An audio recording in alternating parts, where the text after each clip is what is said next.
some reason things resized on me.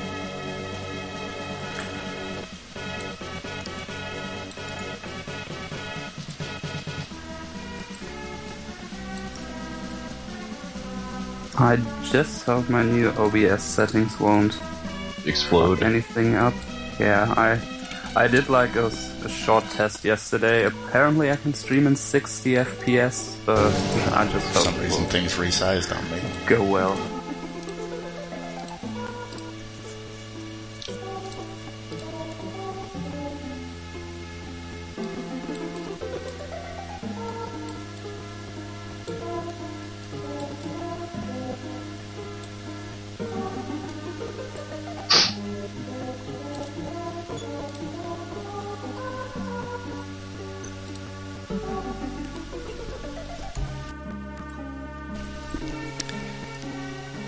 So I had to like uncapture and recapture the window, so just like adjusting things. It'll eventually show up on stream in about an hour and a half.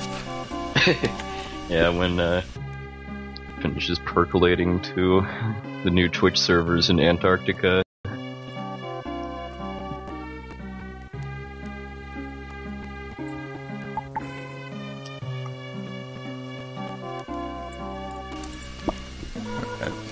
How's the audio balance on the stream? Do I need to like decrease Skype or increase game or anything? Blah blah blah blah blah, yakety schmackety. That sounds about right. I think it's fine.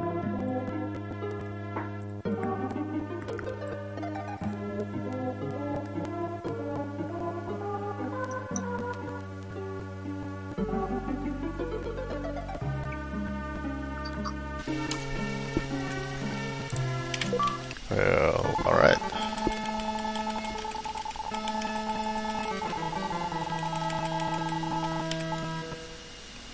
Huh. See if I can waste a bunch of frames on a name.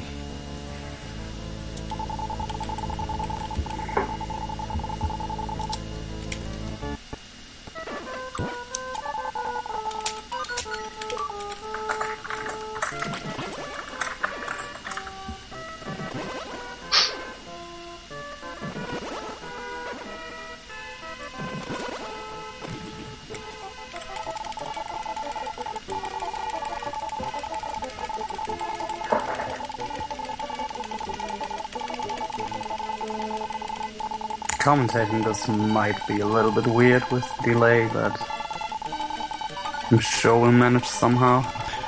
That's half the fun of it. I wouldn't put it past. I wouldn't put it past Everhate to try to fake us out sometimes too by groaning really loudly after he gets a clutch boss kill. See, for once I get to be in the future. Normally it's Europe that's in the future.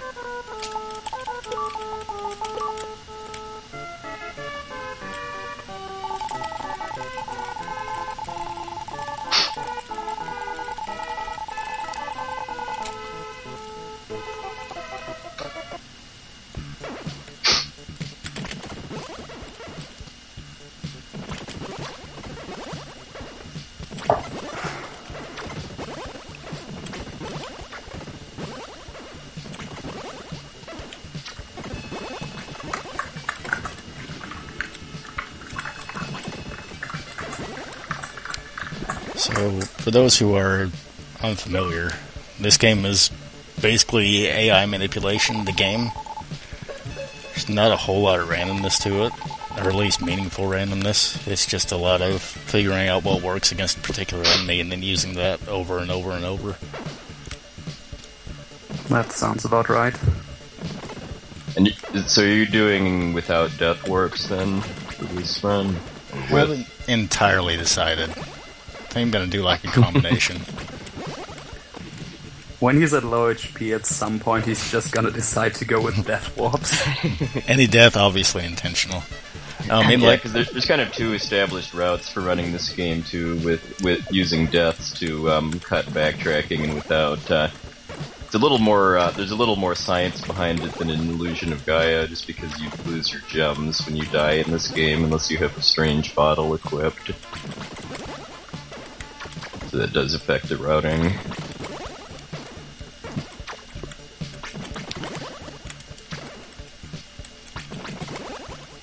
Yeah, I actually think it's an interesting feature to basically lose all of your magic power whenever you die.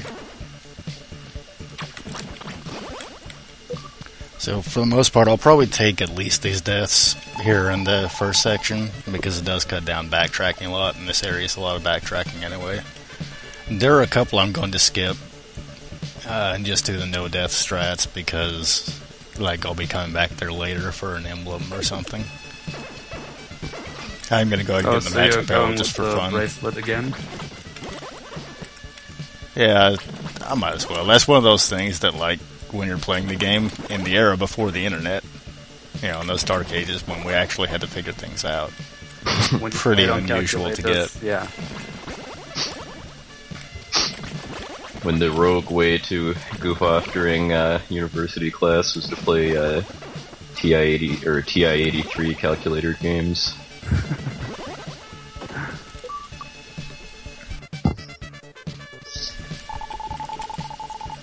I think it's like some of these emblems are really hard to find if you don't know where to look for them. Yeah, several of them are really easy.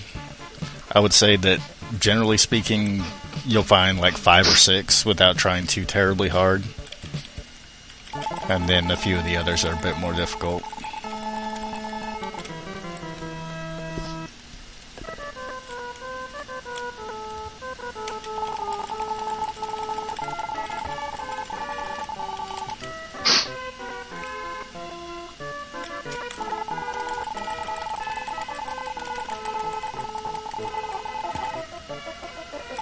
Now, being able to hear the music through the Skype call is giving me a sense of how delayed this is, because I could hear the town music when you hadn't even finished suiciding yet. Yeah, same here. It's just hearing his inputs in places where he basically doesn't move. Those are the super secret inputs, where you mash buttons everywhere at the same time, or something. I don't know. Where you just keep entering the Konami code during the whole game.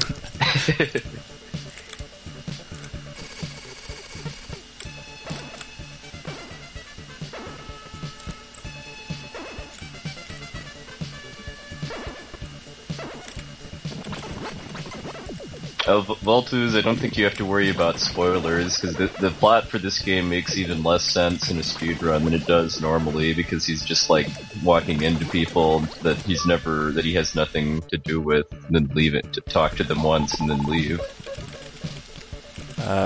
Soul Blazer is right around 2 hours, IOG is a little over 2, and then Terra Enigma is right around 4.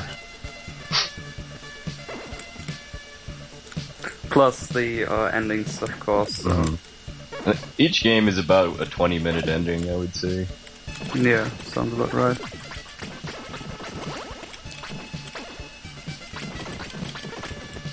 So yeah, basically what this game is about is killing these monster lairs, I think they're called, where they spawn from, and whenever you clear all the monsters that spawn, you step onto the lair to spawn some kind of building, animal, person, plant, whatever, around the city.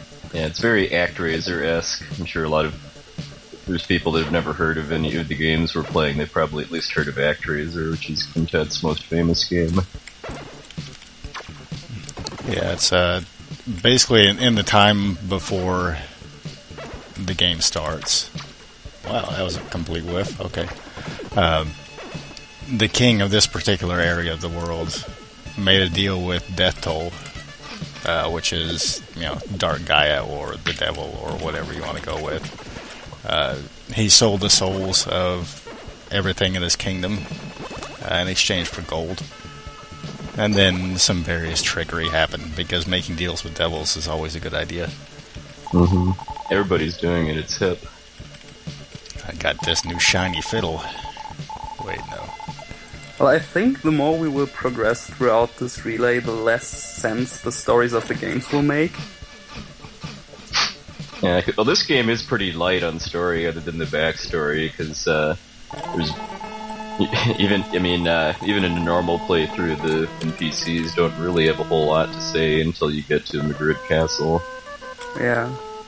Like, Illusion of Gaia, it's just... Well, I guess Will has some family issues. And the story is just explained very late in that game, but I think it's actually fine, and Terranigma at some point just goes batshit insane. Yeah, basically what you get from all the various NPCs you release in this game is like Dr. Leo and how he connects to the world and all that kind of stuff, because this is largely about Dr. Leo and his family and his various pets and inventions. Dr. Leo is, of course, Sid from Final Fantasy IV. Except he can't cast Meteor. That certainly would have helped a lot. Silly.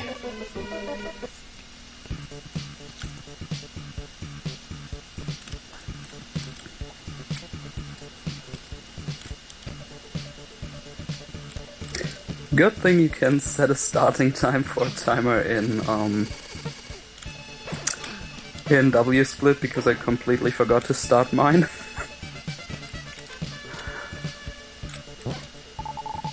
Yeah, I'm just getting mine going too. I just assumed about a 30-second delay from what I can see on the stream. Yeah, that seems like a good idea.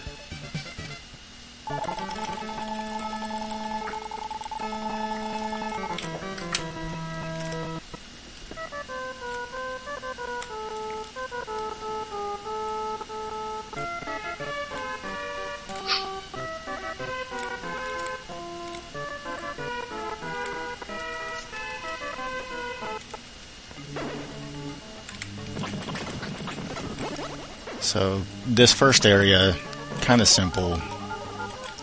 More like what you see as a tutorial in most modern games.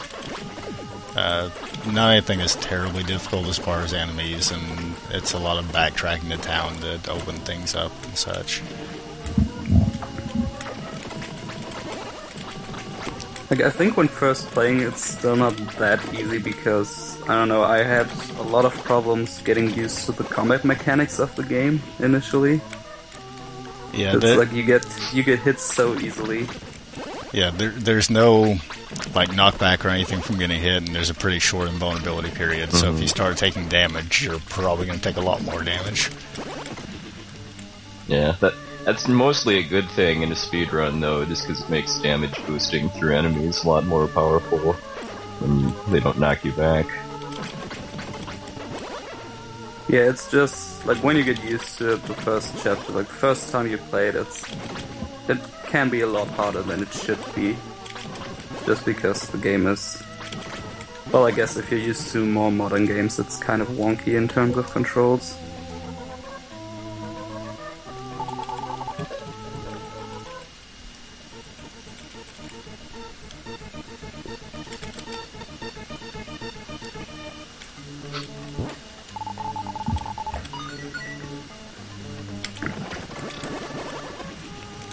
Kind of the big thing that you see in a speedrun as far as difference from normal play is how valuable magic is. You can get through the game pretty easily casting almost no magic playing normally. But because we're pretty low level and it does a fixed amount of damage, it's really useful in a lot of places. Yeah.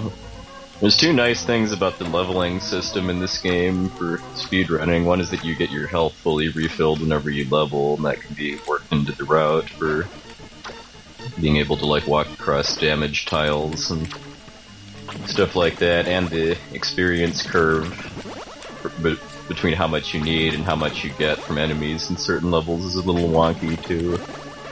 Like, there's a really horrible grinding segment in the final world that we might all take a nap during. Oh yeah, it's not half as bad as Terranigma in terms of grinding.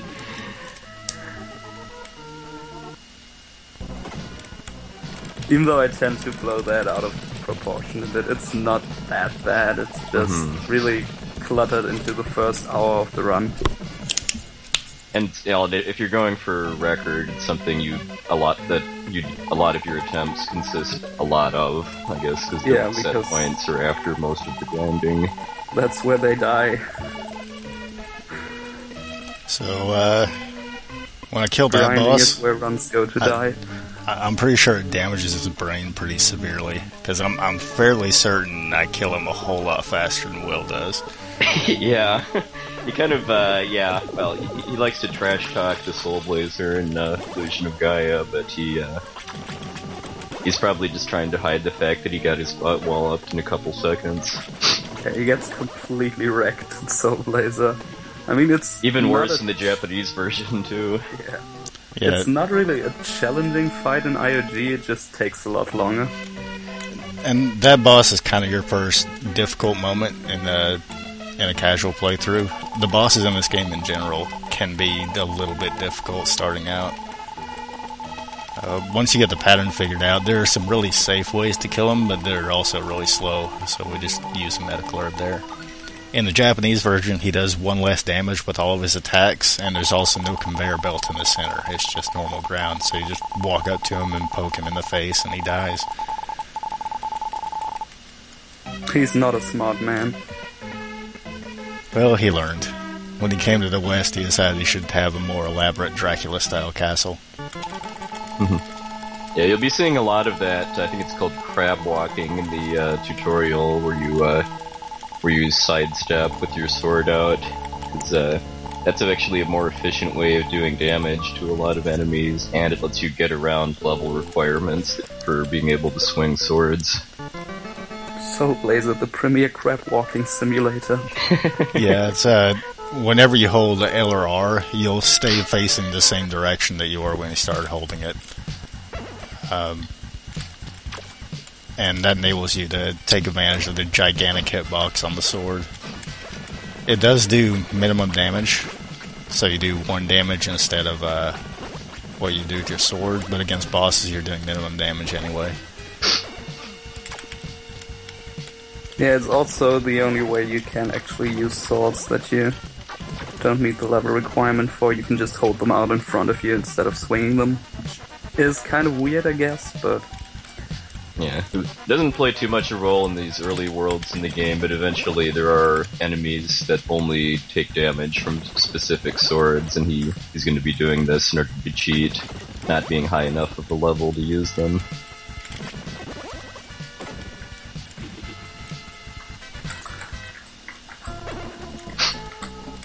Yeah, the game is easier on the Japanese version. It's also pretty significantly faster because the text in this game is painfully slow.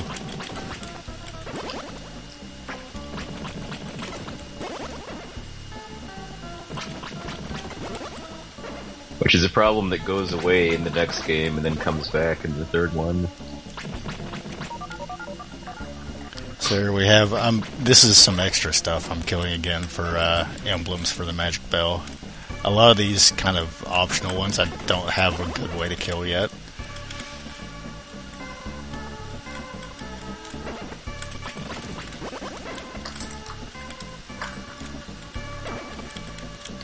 Wow, this bush is really playing well.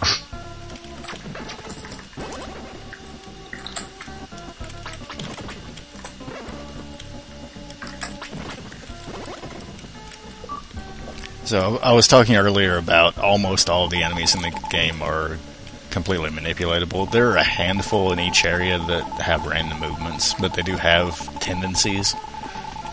So the bushes will tend to move to one of 2 tiles when they spawn, and then if you get in line with them, they'll attack. And while they attack, they're completely invulnerable. So the best way to kill them normally is just bait out an attack and then dive in while they're on cooldown.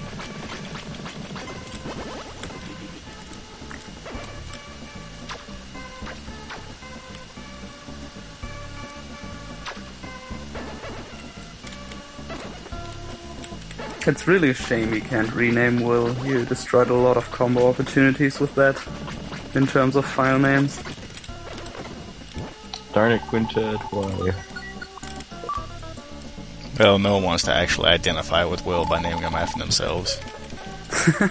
They realize what a jerk he is. You name him after yourself and then you get in the game, you're like, oh no, I'm out.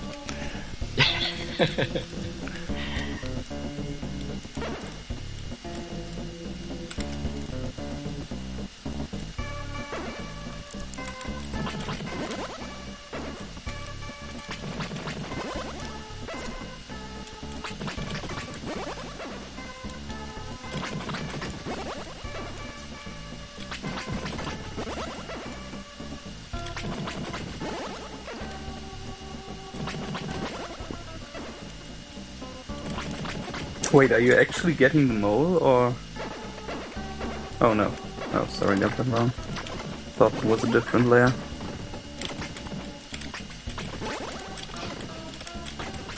Yeah, pretty bad bush room.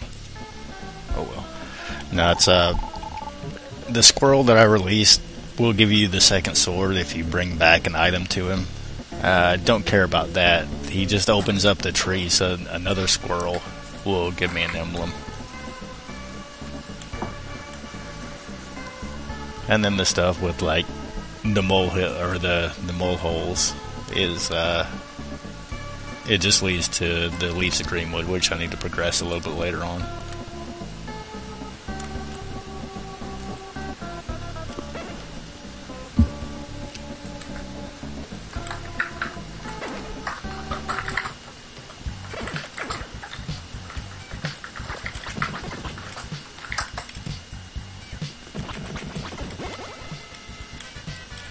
May or may not get 3 different answers. I actually think Terranigma is the best of the 3.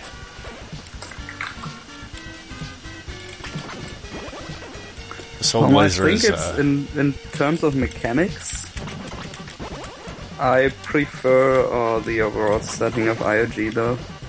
Yeah, IOG combat is probably... I mean, they all have strengths and weaknesses. I mean, the only real flaw I think in Terranigma is just that there's no advancement in your combat moveset. You just start with the most OP move, and you can spam that for the whole game, whereas in IOG you don't learn the OP move until halfway through. And in Soul Blazer you don't get OP moves. Well, you get Light Arrow. Light Arrow's pretty good. Light Arrow is pretty broken. It's like the most useful spell, and you get it so early on. Oh hey, Moon Tribes, which are attacking you now. And they get whacked so hard that they turn good in IOG. Mm-hmm. Well, I don't know about good, given that they're up to no good in the world, even if they don't attack you directly. Well, I guess they kind of help you out by making you play a weird minigame. They also impersonate Neil's parents for some reason.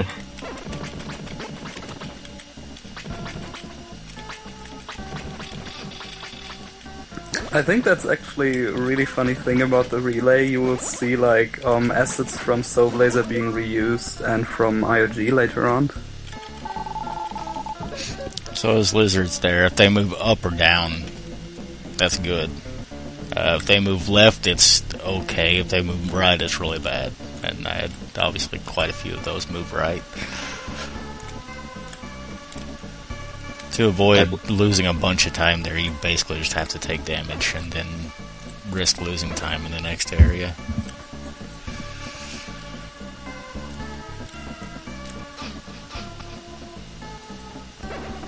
But yeah, I guess in my opinion the biggest flaw in Terranigma is how hard it actually is to find stuff the first time around.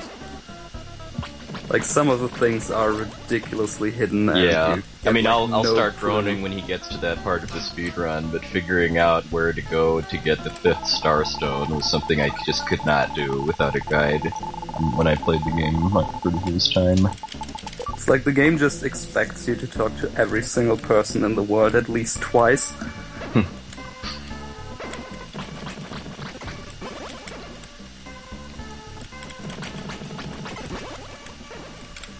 So now we have Light Arrow. Light Arrow is a spell that costs 8 gems and does a huge amount of damage. fires in 4 directions. Kind of the interesting thing about using magic is it's all generated by the soul that orbits you. So there's a lot of like timing elements to everything, and some repositioning you can do, and all that kind of stuff, as opposed to actually casting it from your character. Yeah, it's also really weird that you, like usually with the fireball you shoot it in the direction you're looking at, which can make it kind of hard to aim in places, but light arrow just goes everywhere. Yeah, fireball you can also, with either really good or really bad timing, depending on how you look at it, you can change directions and change the way that it fires. I tend to do that way more often than I would like. Yeah, and there's like 4 or 5 other spells after this, but they're all really bad. Yeah, that's like a thing in Quintet games, basically unusable magic. Yeah, I mean, most of the later spells were designed for specific enemies that you would use them on, but that makes their general use not so good. Why am I waiting on that hot floor? I don't know.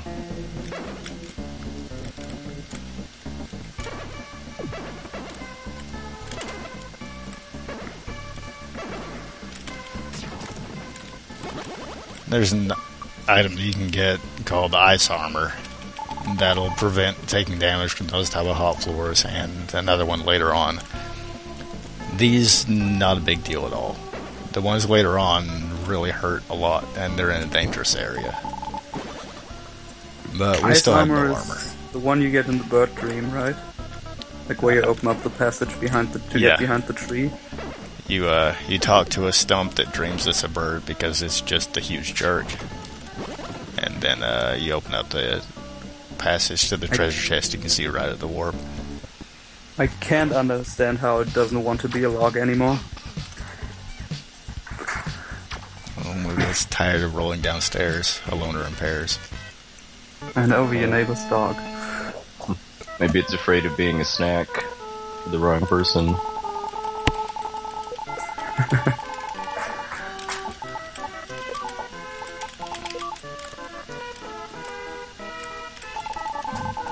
Biggest casualty of trying to play this earlier is my menus are awful. Oh, you'll see awful menus when I'm up. I can't handle menus in Terra Enigma, it's so bad. If you talk to the think mole, aren't the menus in Terra Enigma a little laggy too, just because of you having to wait for Yomi to catch up with the item position? Exactly, and you can't just like chain your commands together for him to do them after each other. You always have to wait for him to stop moving before you can go to the next spot. Which makes it really bad. Like in Soul Blazer I think you can just chain your inputs together and it will do whatever you did. yeah, the menu in this game is really responsive. Basically, as fast as you can input the commands, that's how fast you can go. And the mole that I just walked right by and investigated some dog bones. If you talk to that mole, he'll let you see in the darkness, like a Zelda 2 candle, kind of. But it's in like an orb around the soul that's rotating around you, so it's kind of limited sight. Oh yeah, rather walk in the the Ghost dark, Dog though. was, by the way, the first incarnation of Turbo we're going to see today. First of 3. Do you have to get any of the souls other than the magic soul in this speedrun? Nope. They're all just for... Like, most of them are just for seeing things that you can kill anyway. And then there's the one that protects you from the falling rocks, that you just get hit by the falling rocks, and oh well, too bad.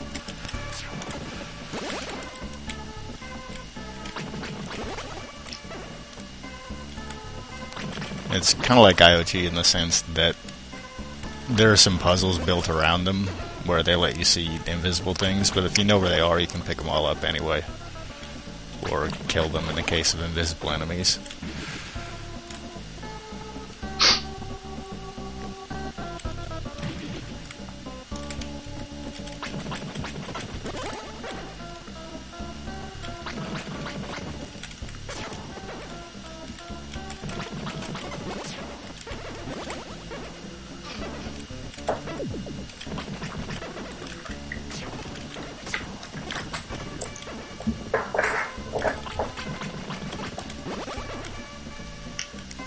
So there are a few different spots in the game like this where you can juggle multiple spawns using light arrow. So I'm spawning things to the left and to the up left, and then the ones that are in front of me. And that avoids having to wait for them to spawn once you get them, get to a point you can actually kill them. Yeah, and there's like 3 different types of monster lair spawn mechanics, I think, right? Like there's pure timer based, position based, and then among those, whether they all come out really quickly or you have to kill one to get another to spawn. Yeah, there's one at a time where one will only spawn when you've killed the previous one. There's ones that just spawn on a timer regardless of whether you killed another one, and there's the ones that are already spawned whenever you enter an area.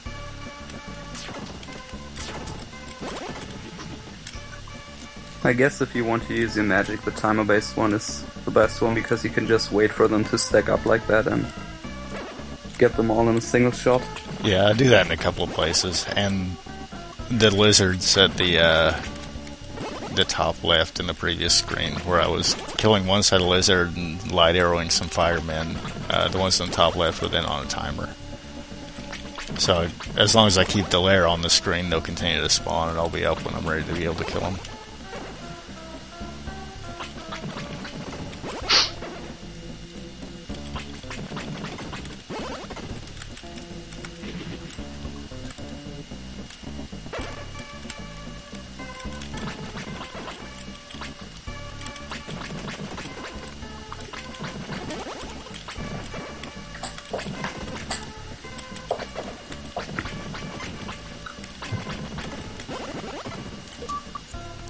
So here we have a lot of walking around in the dark. And again, orange enemies show up.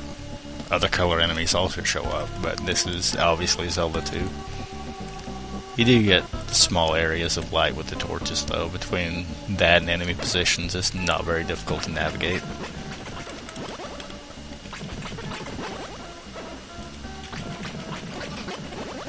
And if you don't have this area memorized yet, there is that mole soul. It's not really any meaningful detour to pick up. It lets you see where you're going.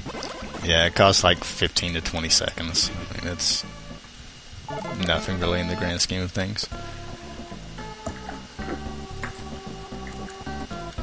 Yeah, bad cycle. And this is probably the hardest boss in the game.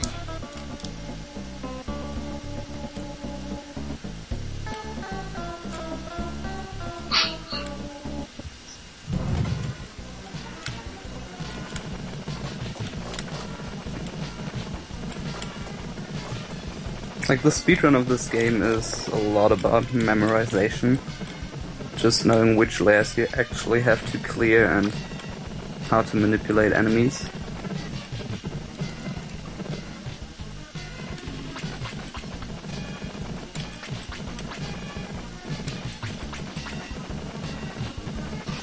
I played it a little bit safe there.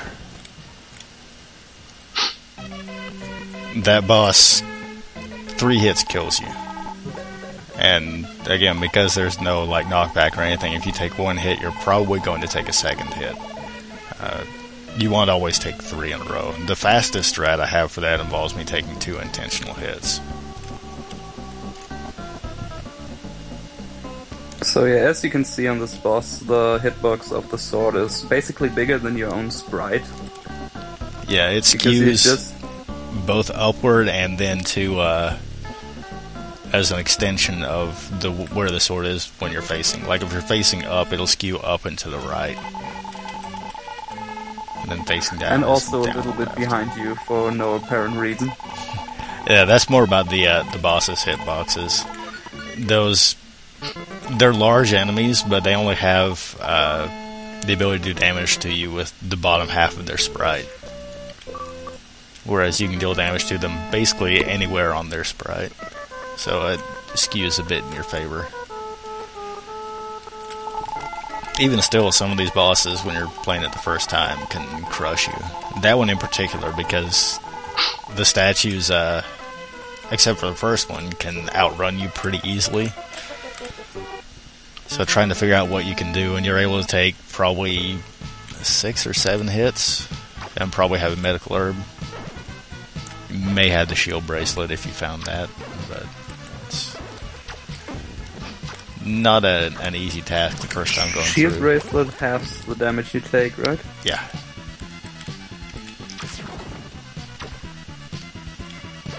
It's like the power bracelet, only not at all useful. Well, it's nice when you play it casually the first time. Yeah, because usually taking damage is a good thing as far as being able to set up death warps.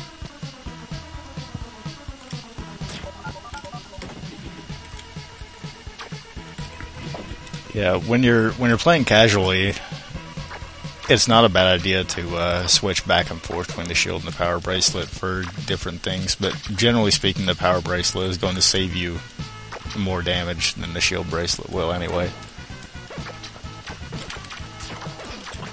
Yeah, by just when I killing things played faster. this casually, I thought the shield bracelet was really helpful, like to figure out the boss pattern until you know how you can safely damage the boss. Because as you said, some of them can kill you so fast.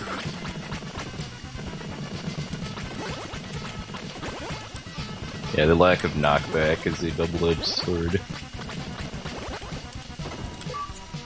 It's mostly a bad thing in casual play, and mostly a good thing in speedrunning. It also Well, at leads to me least, dying to any enemy in the game, even if it's completely non-threatening.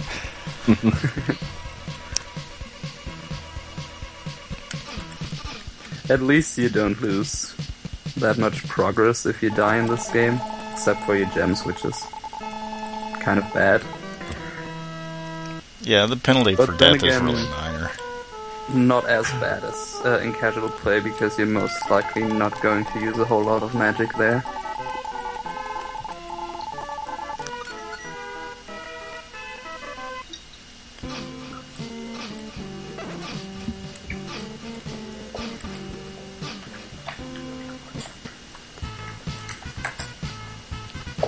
I think this is my favorite music in the game, too, for these islands in the third world.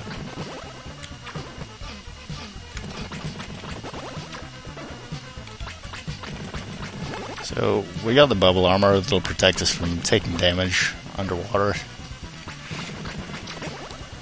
But since I'm going to death warp off this island, don't even bother equipping it, just take a bunch of damage.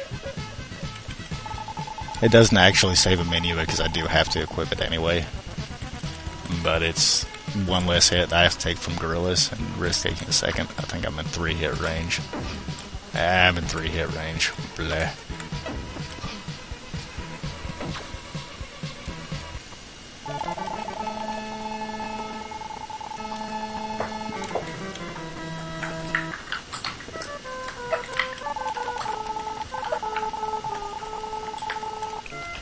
This whole area is kind of a departure from the earlier ones because instead of being like one long stretch and then a backtrack and another long stretch, it's like a bunch of mini dungeons.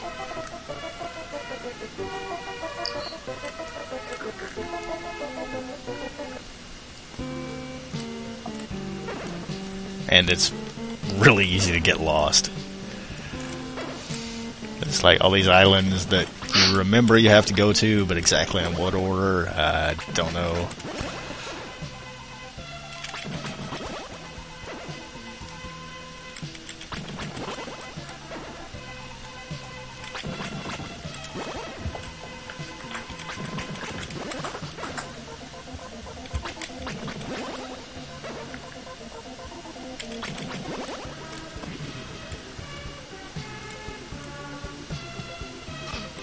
So is this bubble ripped off from any other Quintet games, or is it ripped off from Gradius 3? Because that's the first thing I think of when I see it.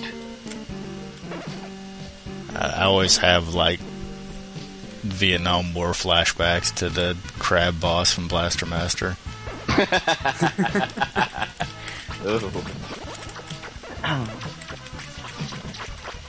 Yeah, I could not beat that crab without a turbo controller as a kid, though I didn't know about being able to sidestep by holding down the grenade button.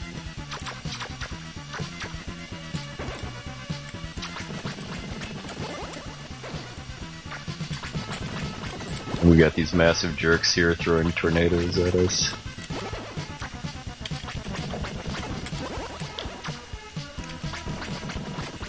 Yeah, those birds are kind of a challenging enemy the first time you encounter them, too. You got this weird, like, the direction they fly is based on where you're standing, and they stop after a specific distance and throw a tornado diagonal. It may be a little bit difficult to catch. You get a spell called a Flare in this area that's pretty good at dealing with them. Just because it does a huge amount of damage. But, again, it's But not Everhate believes in useful. doing the minimum and not wearing 28 pieces of flare, though. Oh yeah, if they want more, they should require more. I missed so many light arrows. Wow.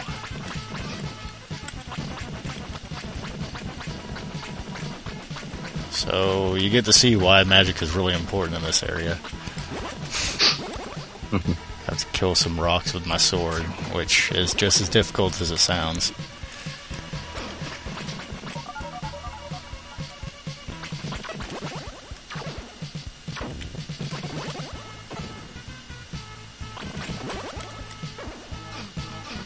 This looks very painfully slow. They also can deal quite a bit of damage. Did you get trolled by gem drop luck, or did you just miss too many times? I missed 3, 4... Yeah, I think 4 light arrows. How much of a thing is gem drop luck in this run? There are only a couple of places where it's really meaningful. One of them is coming up. If I get the absolute minimum, well, I'm killing an extra set of stuff because I'm going to come back to it later. But in order to skip the mermaid tiers, you need a certain number of gems, and if you get the minimum drops from everything on the way there, then you just don't have enough, and you have to come back and get the mermaid tiers. Most other places, it's just, if you get enough gems, you save time, or if you don't get enough gems, then you lose time.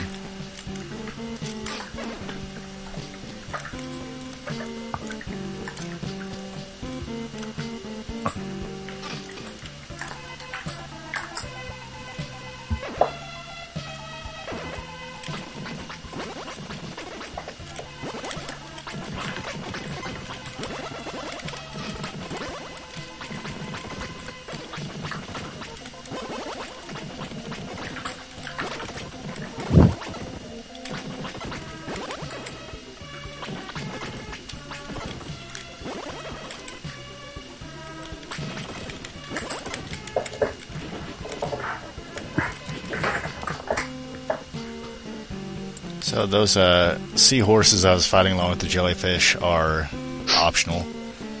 They open up that really small shortcut, but the reason I kill them there is there's almost no time loss for killing them at the same time as the jellyfish, and it makes you a lot less reliant on gem luck in this area.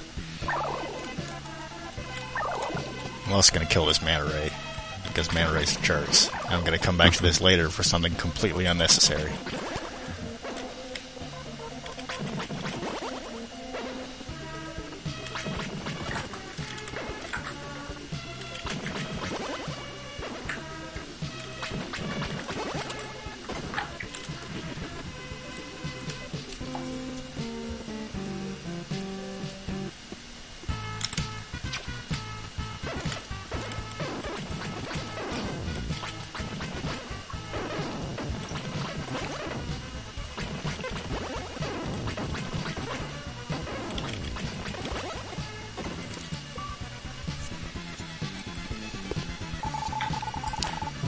In this area, in addition to the gems being a thing, you also have these randomly falling rocks that can hit you twice.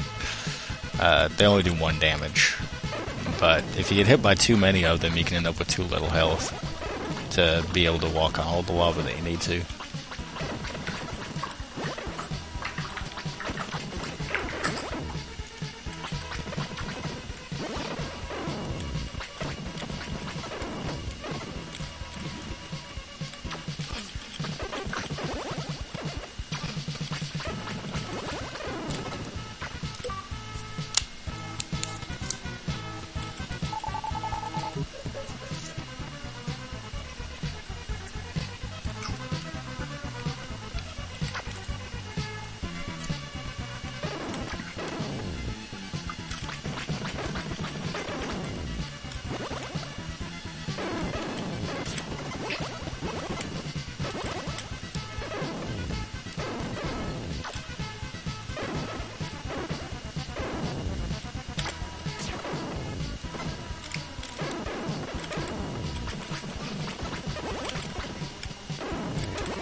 good on gem, should be okay on health.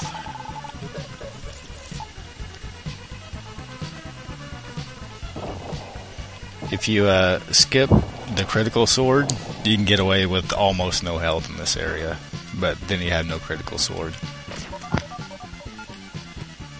which is not quite as critical as it sounds.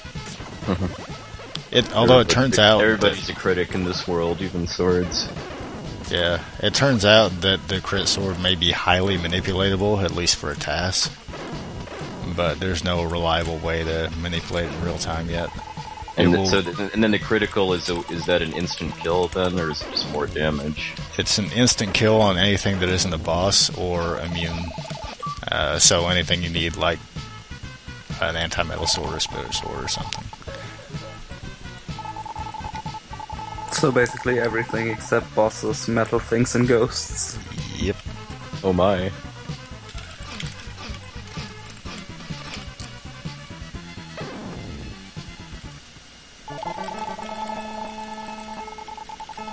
So what is the chance on the critical sword without manipulating it? As far as I can tell from talking to guys working on a new task, it's 1 in 16. That's actually not too bad for an instant kill attack. Yeah, he's talking about some type of... Oh, almost forgot the Thunder Ring. That would not have been good. Basically, like every 16th frame, he was saying that he can manipulate a crit. I'm not sure exactly if it's that simple or if there's a little bit more that goes into it, but... Because, I mean, the TAS is able to use that on every enemy, right? Yeah, the current one doesn't, but there's a new one that's in the works. We've come up with some improvements that are used in real time. And then that's going to oversee more things that are being improved. Like, I wouldn't put it past Quintet to just make it time-based, because a lot of the damage and crits in Terranigma work that way. Yeah, the gem drop is also largely time-based. It's like based on the time you enter the room, and then some other stuff.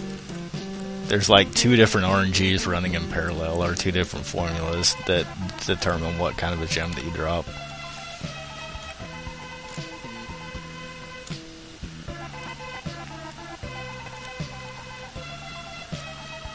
Now we have hermit crabs. Hermit crabs are also jerks, because they go completely immune whenever they're in their shell.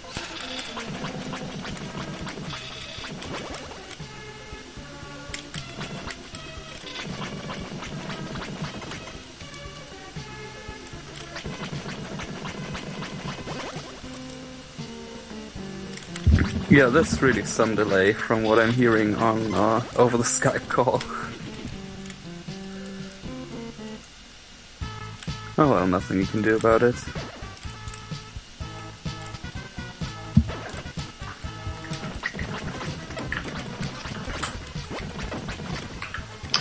Yep, apparently it's for the greater good of being able to stream more easily to mobile phones. Yes, I should be taking damage from the crabs, but I'm also going to kill some birds here. I approve of that. Just call. Why did that go? Okay. It should have gone to the right instead of up, but I was slightly off of my timing.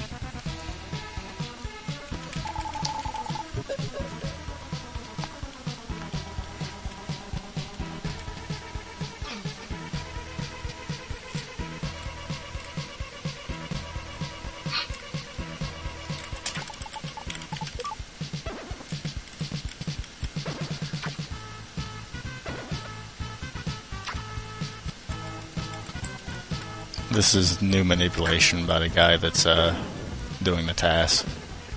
How to get those gorillas to move quickly. It means I don't take the extra damage that I would like to take there, but it saves quite a bit of time over the old approach, because they would stop and then throw a rock at you and then stop and throw a rock at you.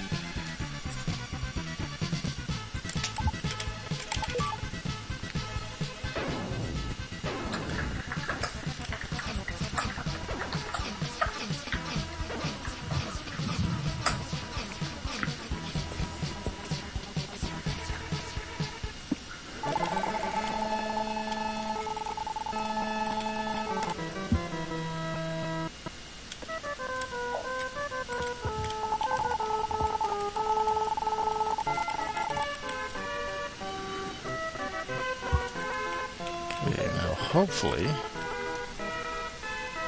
I remember to get what I need to get here.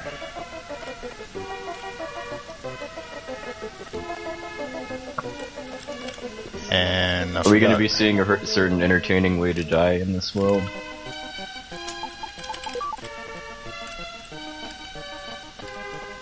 Yeah, I will a bit later on.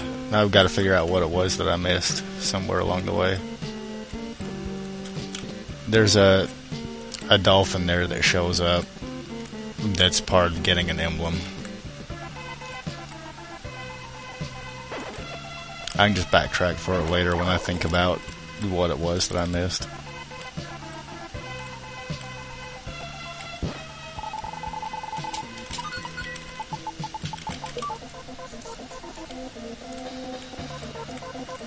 Yeah, this is basically just a dating sim. Break into a girl's house, and go into her dream, and steal her from a guy that wrote her a love song. That was all the rage in Japanese dating sims back in the early 90s.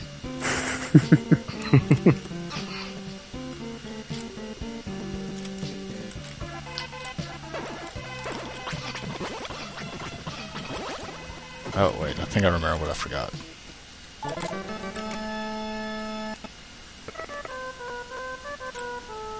Doing the extra stuff to get the magic bell is something that I've only done a couple of times, so it's really easy to forget. I just like getting to autopilot and do what I need to do. And that lets you cast magic without using gems. Yeah, you collect 8 emblems that are hidden throughout the world and take them to, one of those blue gems, and it gives you the magic bell. If you equip that, magic costs nothing. But it's also equipped in the same slot as the power bracelet or super bracelet, so it's pretty worthless. But hey, it's something.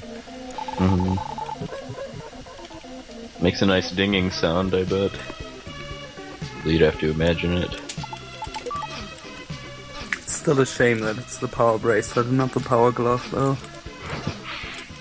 It's not quite bad enough. We'll die in the creative way here, just because... Yeah, really early on, it's like the first item you pick up in the game.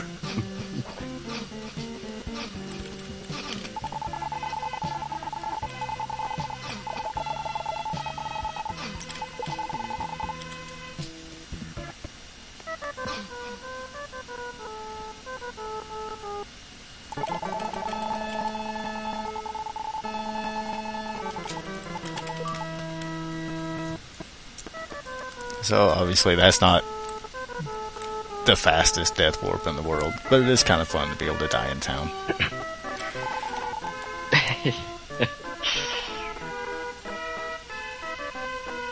I bet some of the mermaids were a little unnerved by that. Especially when he comes back like 5 minutes later and everything is fine. Yeah, just suddenly appear in town, spin around, fall down and die. Then walk immediately back out of the portal as soon as they cleared the body.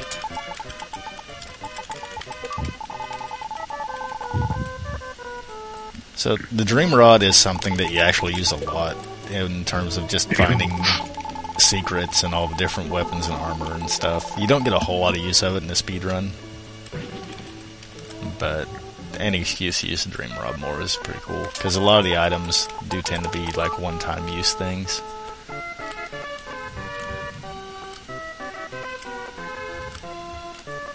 It is kind of an interesting and somewhat unique concept in this game once you get past the very creepy, voyeuristic element of it.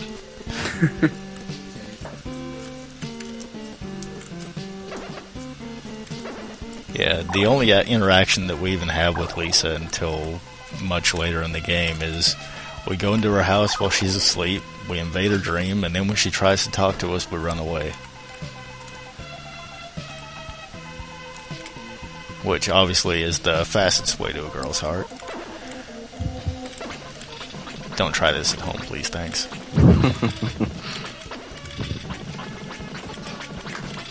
More crabs, because, well, the crabs.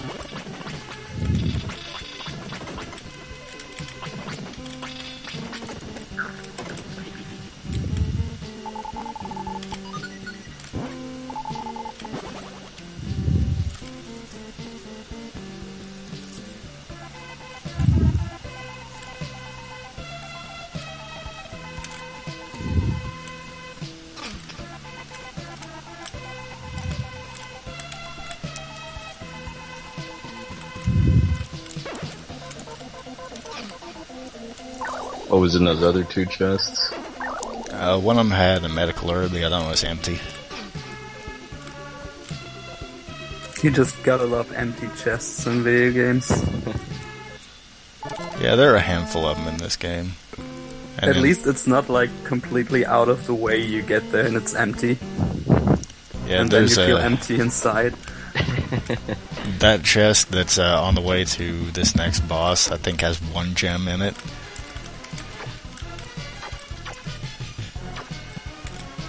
It's important to stock your quarter of a fireball in a chest so nobody else gets to it.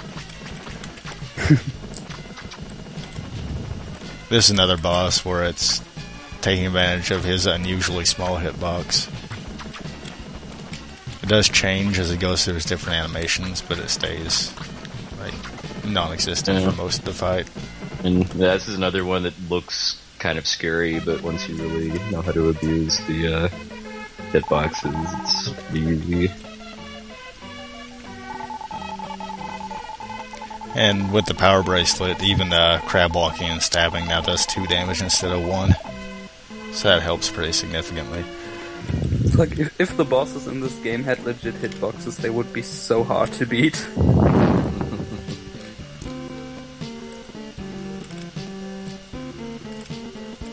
Wait, can't he? You usually can 2-cycle that guy, right? On the Japanese version you can. He has less Oh, health. okay. Only on Japanese.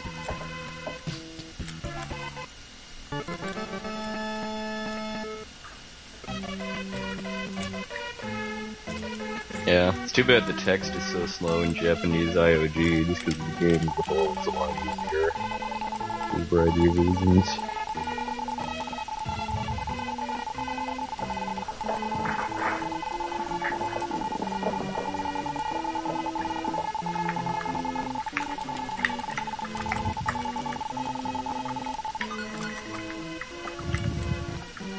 And there's a lot of different storylines in the game that involves, like, people blaming themselves for some reason. It's like, oh, When they well, really should be blaming you, right? well, the king and the queen sold us out. I guess that's my fault.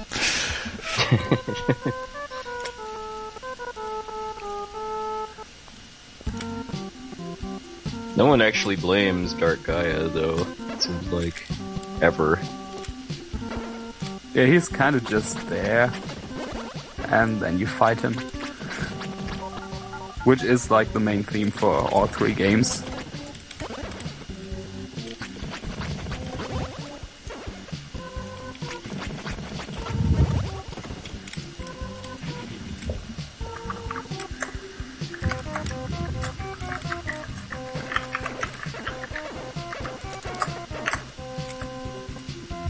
So we're approaching here in just a minute.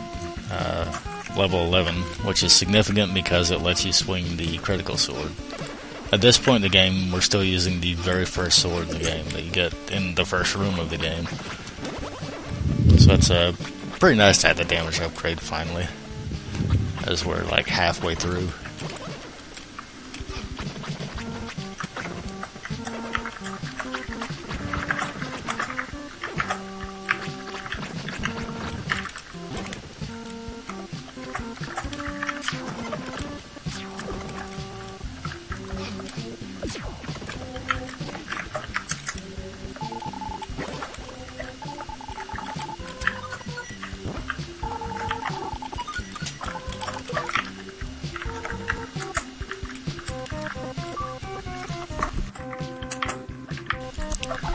And magic armor is not only a big upgrade in defense, but it halves the amount of gems that are consumed when you use a spell. And given the amount of light arrows that we're going to use in this coming area, it's really convenient that that's where it is.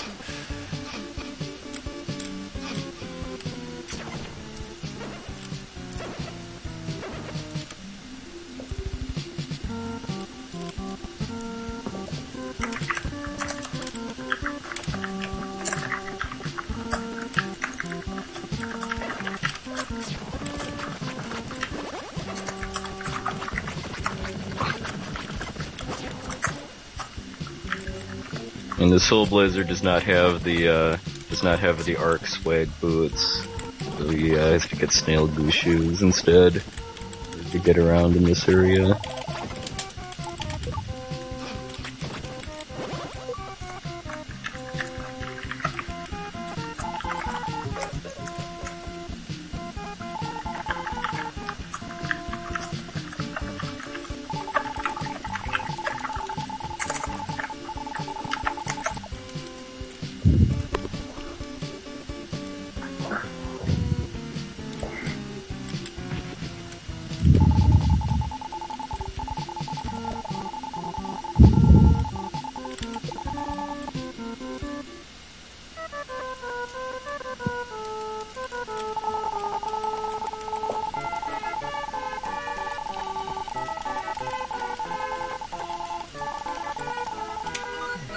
And the mushroom shoes are another item that use them a couple of times because it makes another spot easier, but there's only one little section that it's required for.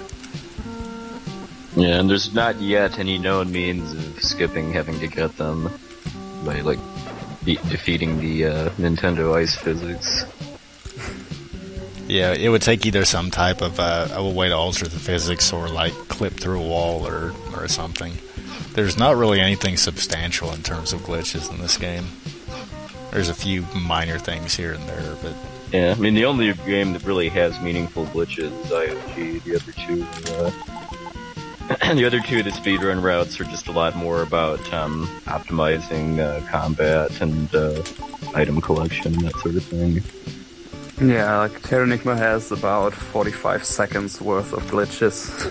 So all the time you skip by using glitches in the any percent route. The problem is, like, we find a metric fuck ton of glitches, but all of them just break the game in a bad way. It's like most glitches we find just tend to soft block or screw the game up in some other way.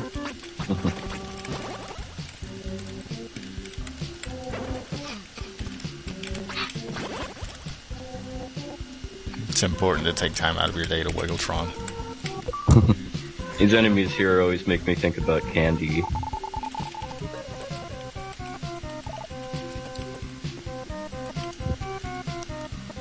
And I get plenty of time to think about Candy with how slow they spawn, too. Yeah, and then we have Wiz Robes, which... they're Wiz Robes. Wiz Robes.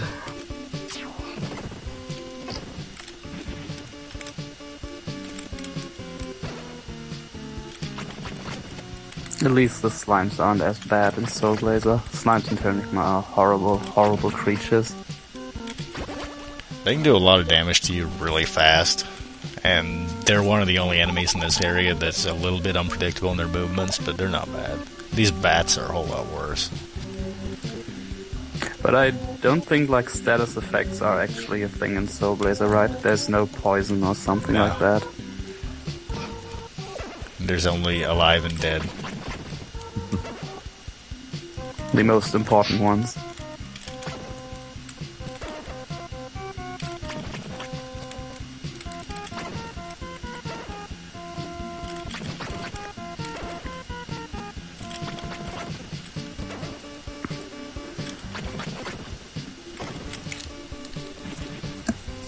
So bats are, there are several different ways to kill them. You just kind of find what's most reliable for you and go with it. Because they orbit just out of range of your sword once they get away from you, and can make them difficult to track down.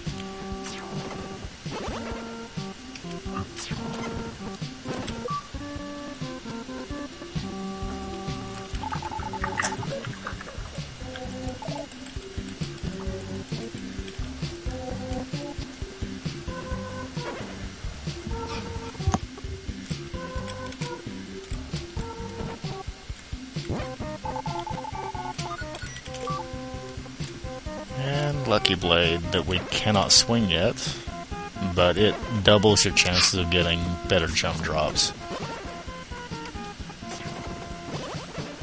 So in combination with the magic armor, it gives you a lot of leeway.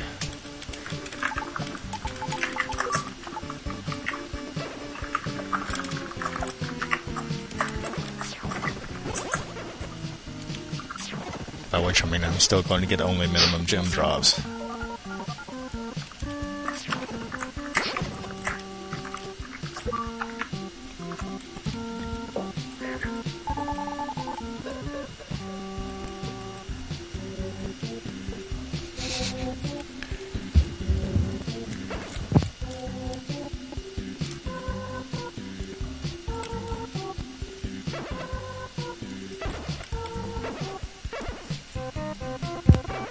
And here again we have, may as well wait for these all to spawn, because it doesn't make a difference on the kill speed. It does make a bit of a difference on lag, but it conserves a lot of gems. And since both the bats and the slimes are on a timer, then it's not much of a time waste to wait for them all to appear before you kill them.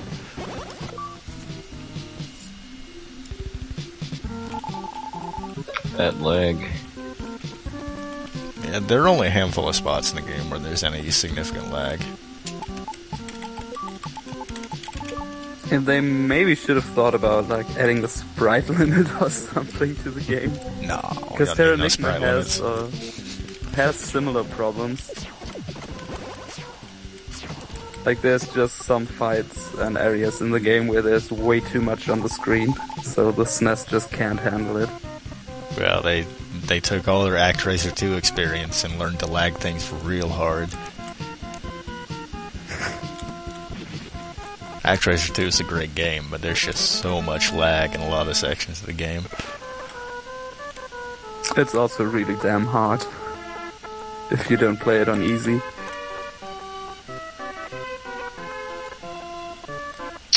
Yeah, I consider myself very machismo for being able to just beat ActRaiser 2 on normal. Maybe one day when I'm feeling really, when I think I'm feeling too overconfident, I'll play it on hard to put me in my place. And then you go cry after 15 minutes. Yeah, after not being able to beat any stages after like 2 hours.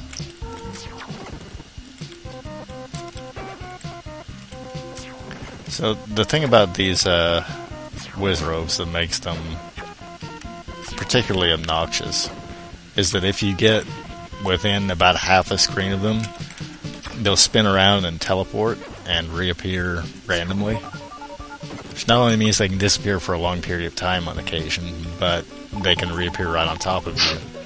And they're also completely invulnerable while they're fading out and fading in. Yeah, Quintet seems to be very fond of teleporting mages.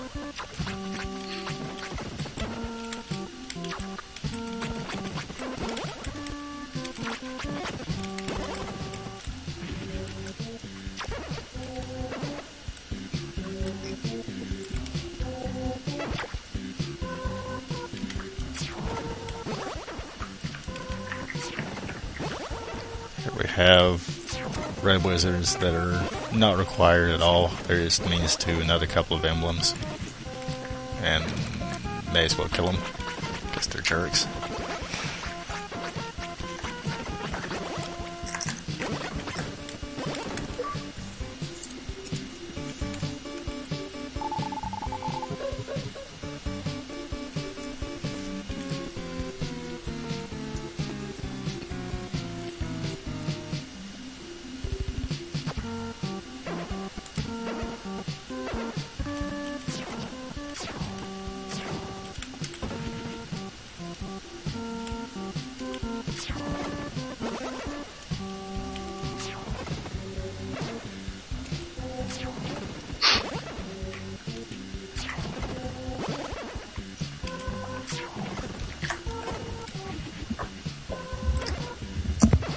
Oh, too close.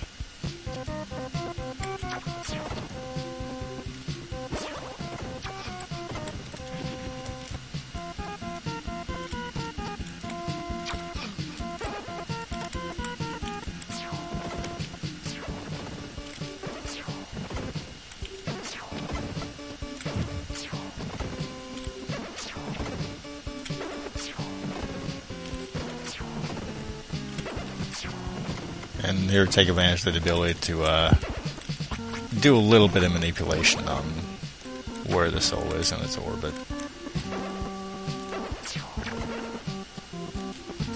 If you're pushing against a wall, you can manipulate it a bit in pretty much any direction. I should probably go take the portal before I kill these, but...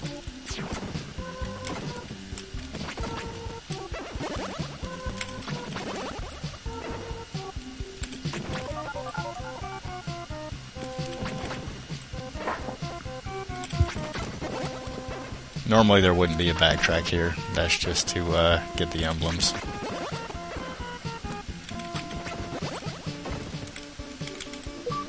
Then we can release some grandmas. So yeah, I think Puwexel will be the only one doing like his legit speedrun route. Just because it's already 100%, there's not a lot of additional stuff he could pick up. Well, there's one or two fairly hilarious NPCs that I'll talk to, but yeah, other than that, I'm pretty much all I really did need to do is just remember places to slow down, mashing through the text, so that we can appreciate the fine cuisine of the world of IOG.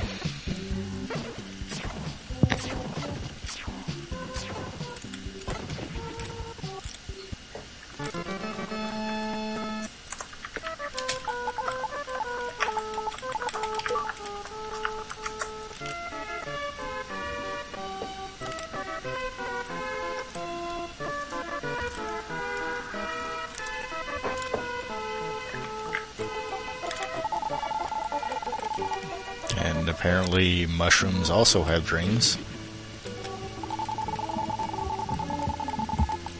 Which kind of makes wearing mushroom shoes a bit awkward.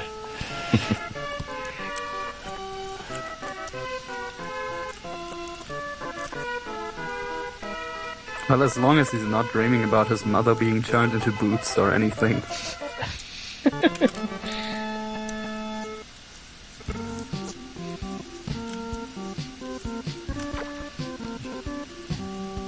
Alright, another super hard boss that's even easier in the Japanese version. It's where we learn to stand in place. Yeah, the Japanese version of this boss might get my stream shut down by Twitch too. Does it have boobs? It does. Oh, okay.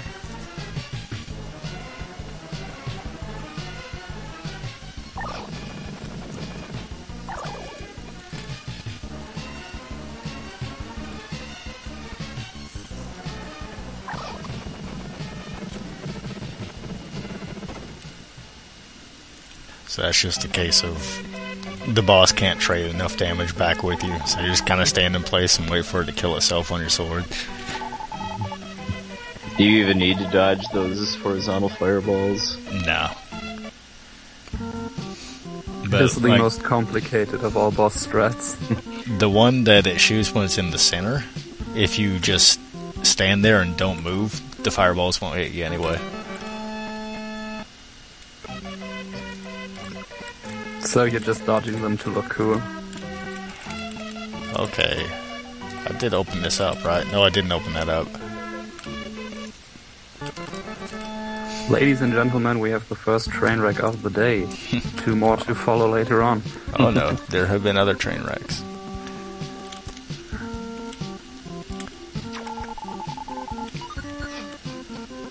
And here you have like 2 emblems that are right next to each other. So it's another case of like really easy to miss one.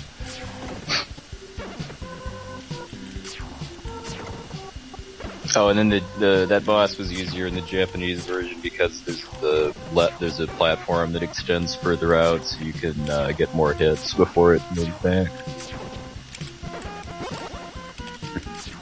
Or was it something else? Yeah, its attack pattern is actually harder to dodge, and it does normally it'll hit you twice per cycle, but you can kill it substantially faster because the edges of the room are extended. So when it goes left or right, you just stand by it and do damage while it's all the way back, not even attacking you.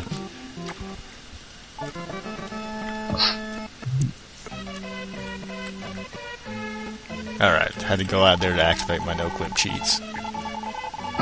ID Spispo D. That's Doom, right? Yep. I also have to go talk to the snail, not the king. It's not yet time for dancing grandmas.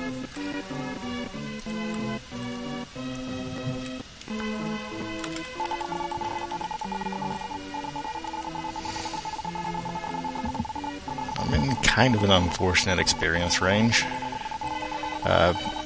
This next section is the hardest part of the run. We have to kill some enemies that can only be killed with a sword that we can't swing yet. So you have to stab them to death. Fun. Which means some really minimum rocking damage. music to suffer to. Yeah, there's also I really like the town theme in this game. there's also a bunch of damage tiles, so you take some force damage in this area as well. Yeah, this is like Leo's Lab's like the frustrating part of the game for most people, I guess.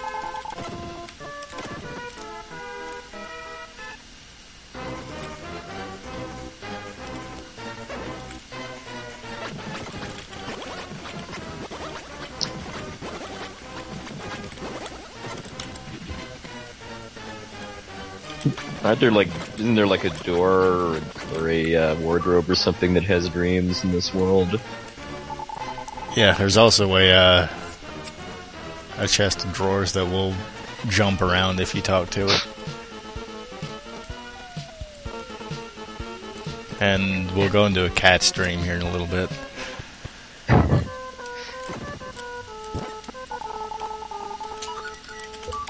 Well, that's not very surprising after going to a tree trunks dream and a mushrooms dream before. Like in that context, the cat is pretty legit.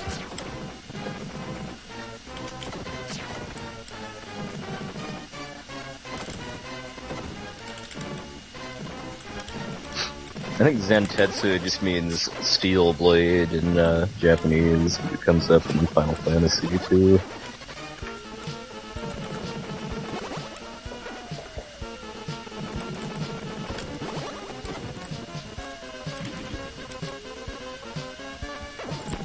So luckily most enemies in this area can't move as fast as you do. There are some that move faster than you, which is interesting. So a lot of it's just that kind of slowly backpedal and stab everything to death. Yeah, the enemies that can move faster than you are a lot faster than you too. From what I understand here, Santetsu basically means like iron cutting, Oh, okay. which would kind of make sense for what the sword does. Yeah, because like Odin's sword in Final Fantasy is called Zentetsu Ken. I know Ken means sword in Japanese. Yeah, I just looked up Zentetsu Ken from Final Fantasy and it said it means iron cutting sword. Okay. So I guess Zentetsu would be the iron cutting part. That makes perfect sense then.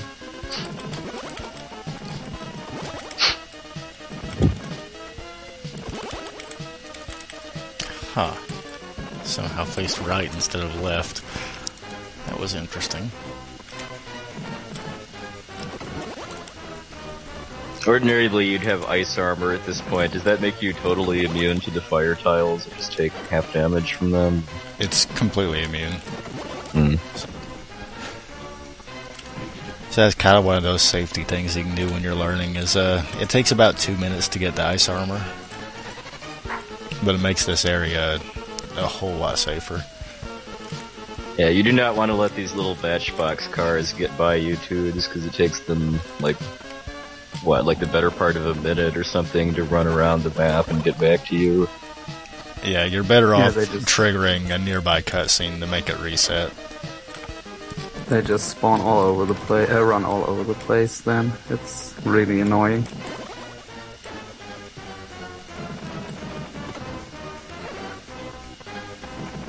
Is that actually the reason you clear the layer right next to it, so you could activate it if something goes wrong, or do you actually go there later on?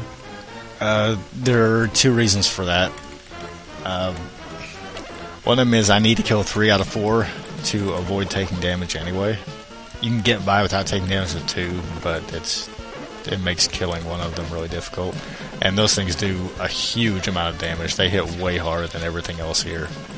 So you really don't want to take any hits from that if you don't have to. And then it's also serves as a backup if I'm really bad and miss one of those. Okay, if you kill 3 out of 4 anyway, might as well just kill the last one and have the safety thing there. Yeah, cause yeah, that's not something that matters too much. But in the speedrun, one of the mechanics is that if you like partially clear a monster lair and then release a soul from another one, it'll reset the spawn count for the one that you haven't finished clearing yet. Well, I guess it's kind of important because sometimes you have to remember to clear more than one layer before you actually activate one. Mm-hmm.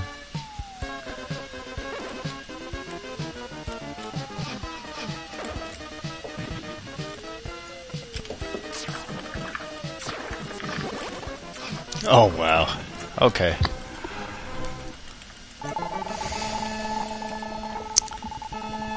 I have a medical herb that I can use in that area, but I was going to try to save a few seconds by not using it. And missed a light arrow. Ooh. That was... switch delay. Yeah, that was 100% about the light arrow shot that I missed. If I hit that, then the lair opens. I take 1 hit from the helicopter, survive with 1 health.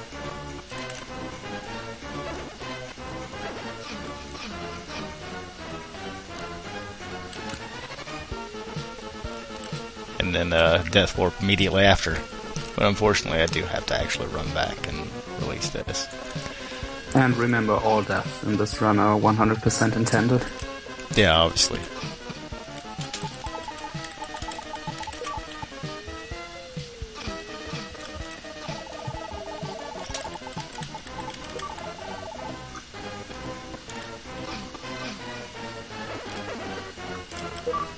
So it took a little bit more than a full life bar to get through. You can get through taking less damage than that, but, you know.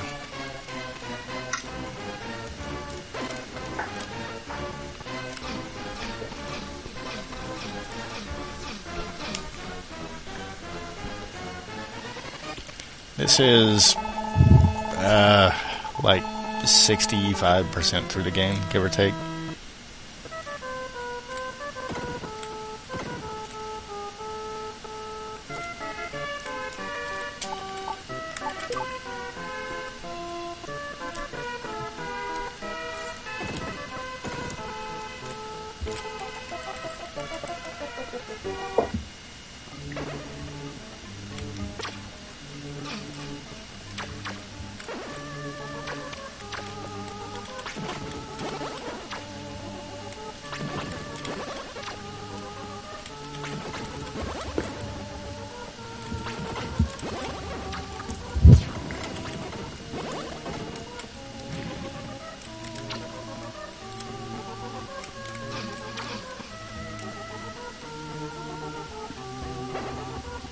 Leo's lab is just such a weird place.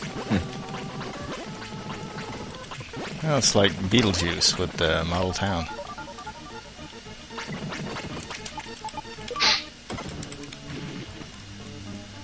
I don't know why I associate model town with Beetlejuice, but hey, what are you gonna do? Why not?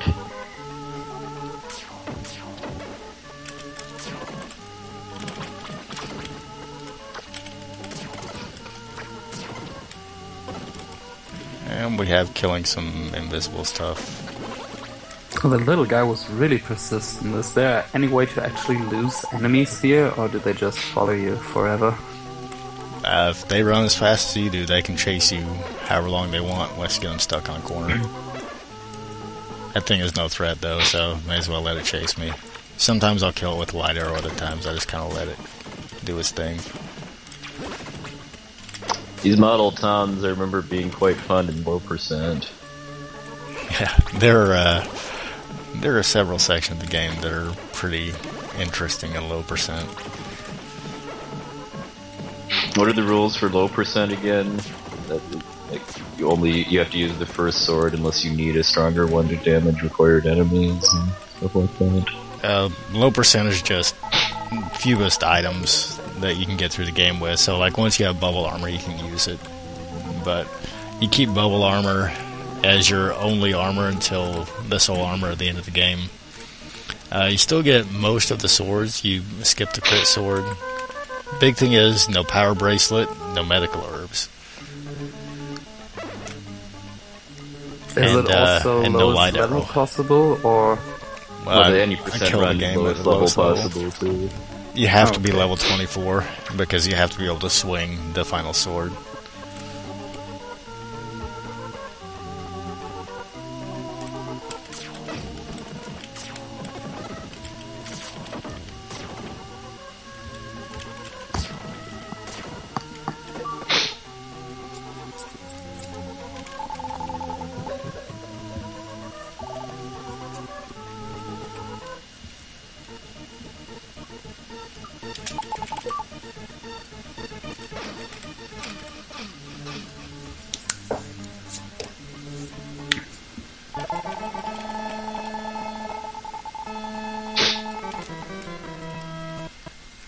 so how long does it actually take to get the soul that makes you able to see the invisible stuff?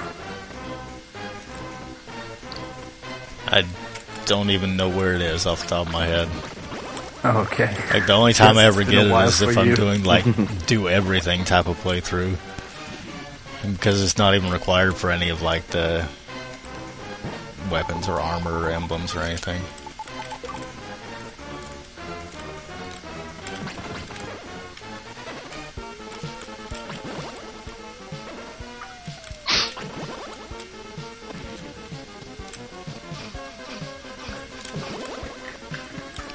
So, if I were able to save the medical herb and not miss that light arrow and die, then I would use it here because there's a boss coming up.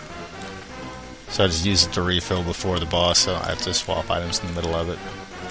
I could probably kill it with the health I have without losing any time, but there's potential risk to that, so let's go ahead and kill it. Or go ahead and open this teleporter for full health.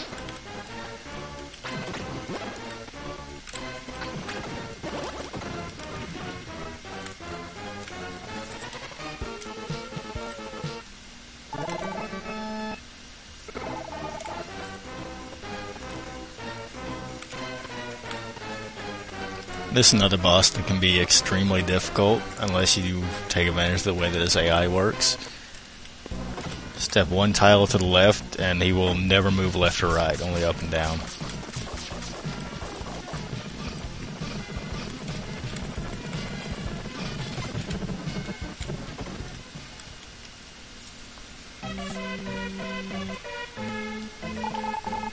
And that was actually a really bad pattern as far as the projectiles went. So I would have been dead if, or either dead or wasted a bunch of time if I'd just gone without opening the teleporter.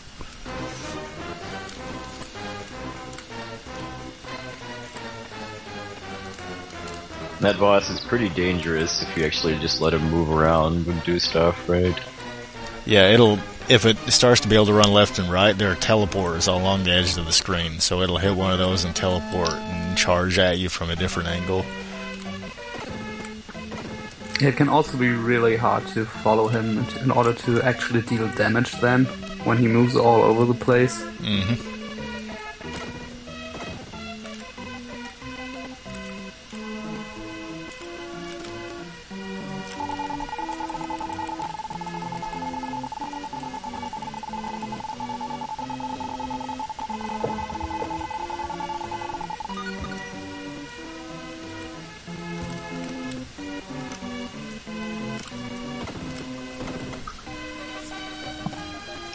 Okay, so now that we can swing this weapon, we'll go ahead and grab the emblem that's here. Trying to do this without being able to swing it is... No, sir, I didn't see you ridiculous. playing with your dolls again, sir. Why are you reaching in that doll's pocket?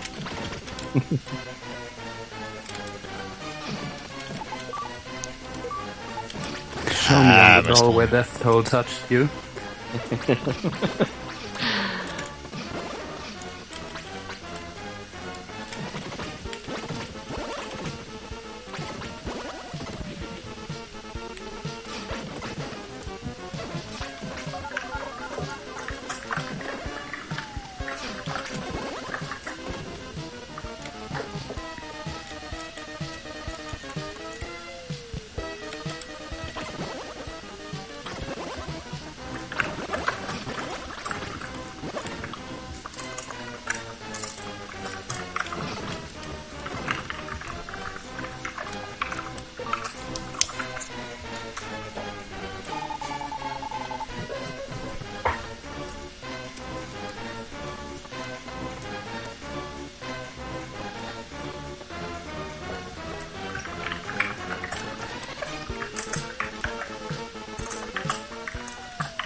Alright, so all this stuff I've done after the boss is just to get one of the emblems for the magic bell.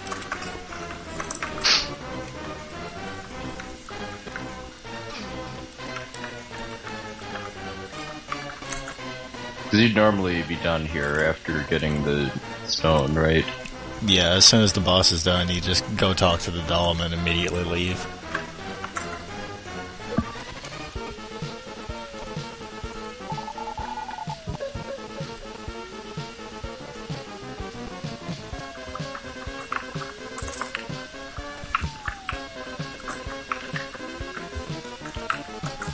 But we gotta go invade the dreams of Mario the cat.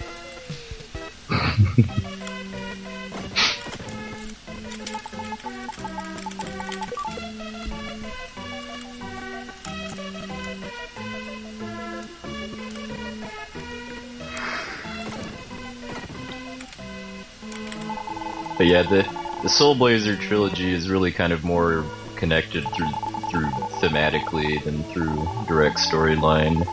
All three games have a very strong theme of death and reincarnation. Yeah, also, I guess, like reincarnating the whole world, because that's why Dark Gaia has to die so much. Yeah, I mean, I know the Japanese version of Terranigma is called Resurrection of Heaven and Earth. Yeah, Tenchi Sozo. That's roughly what it means, yeah.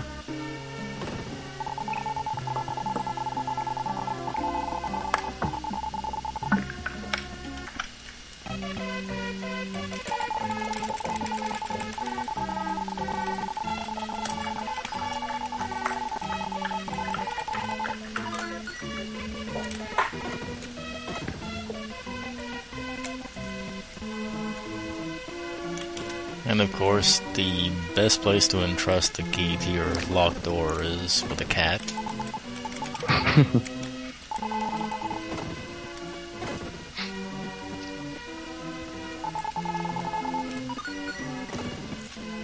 It's another one of those emblems that's a little bit tricky to find the first time.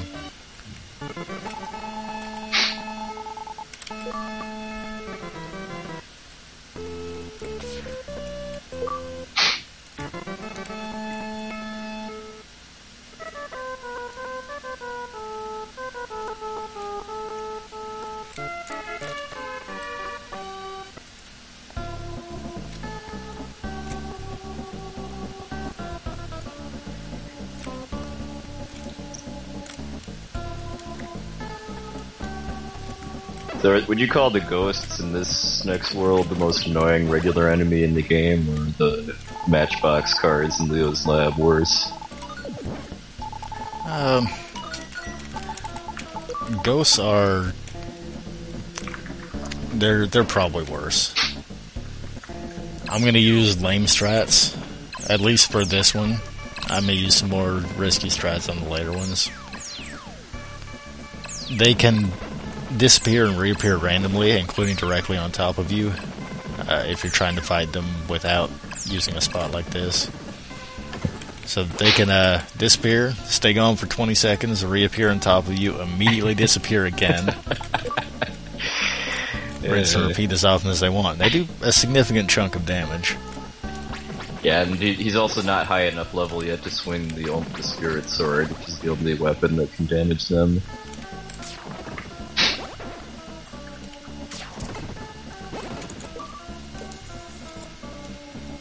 Yeah, I'm playing on emulator.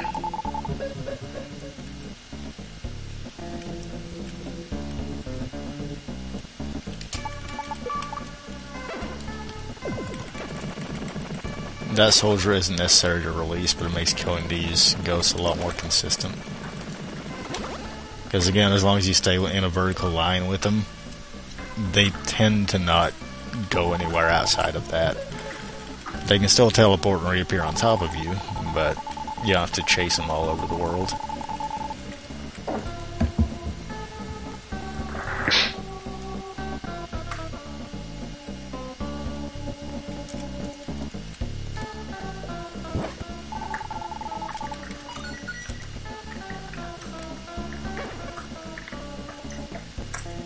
So a strange bottle lets you keep all of your gems after you die, as long as you remember to equip it beforehand. Never said I was playing with the keyboard, only that I'm on emulator. I'm playing with a Fairchild Channel F controller.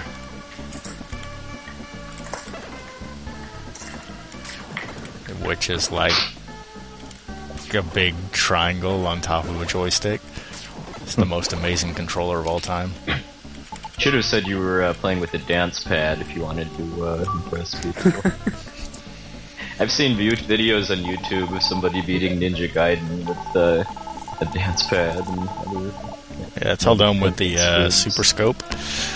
Don't ask how it was adapted to work, it just works.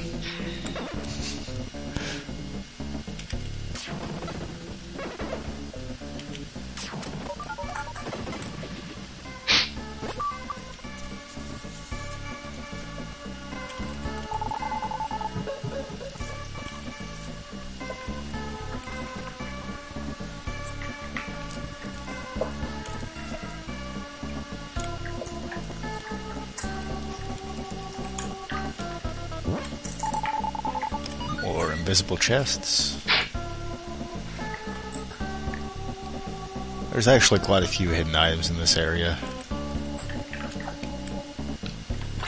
Then again, you can pick up a soul that'll let you see them.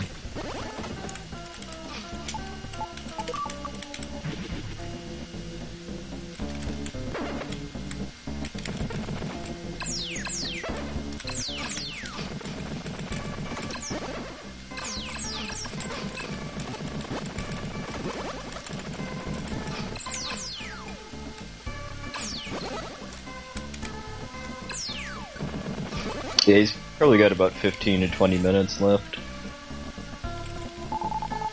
Depending on Storm Eagle, we get like 60 dives.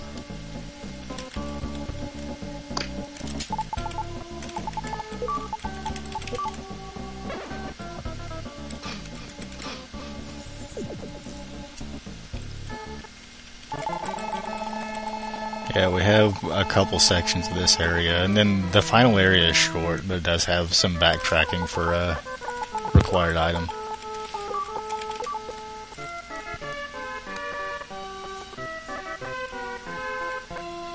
And some backtracking for an optional item, because that's what I've been picking up all the emblems for.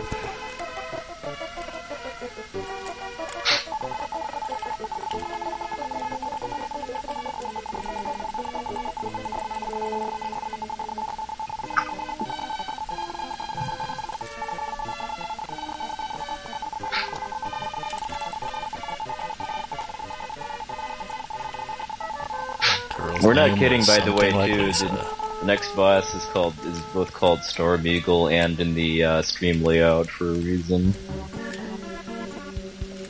Yeah, he lives up to the bird reputation. Yeah, he's actually, I think, Demon Bird, but that's kind of redundant.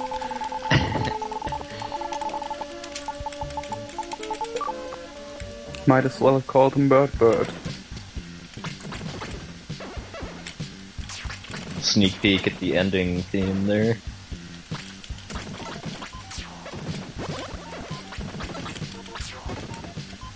Apparently, this is real. The ending theme is the only part of the soundtrack from this game that I've been able to find remixes of.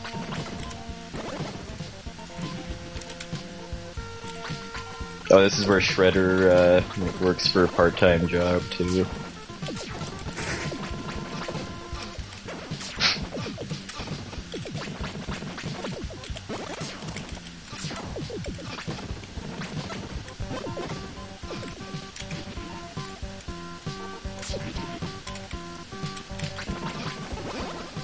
Along with the chess knight from the Mana games.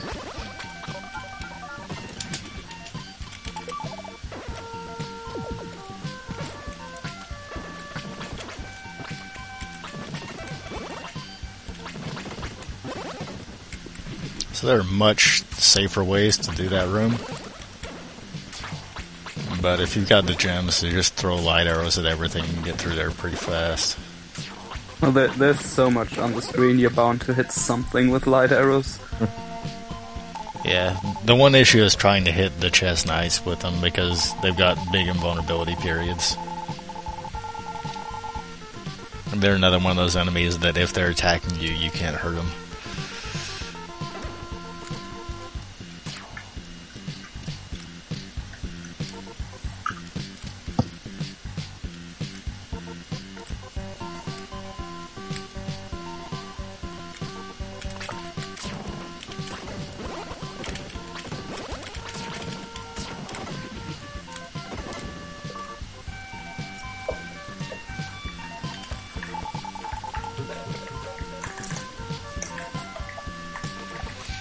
And of course the potential issue is we're closing in on the game and we've got 97,000 experience.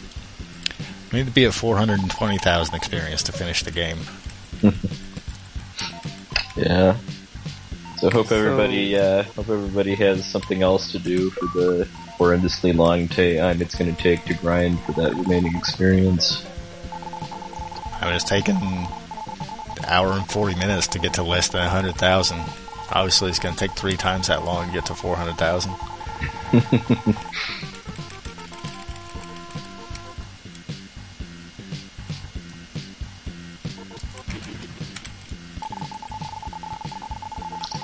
So you'll just be grinding weird metal walls or whatever those things are supposed to be? Yeah, it's just really quick cycling. And here again, more pocket antics.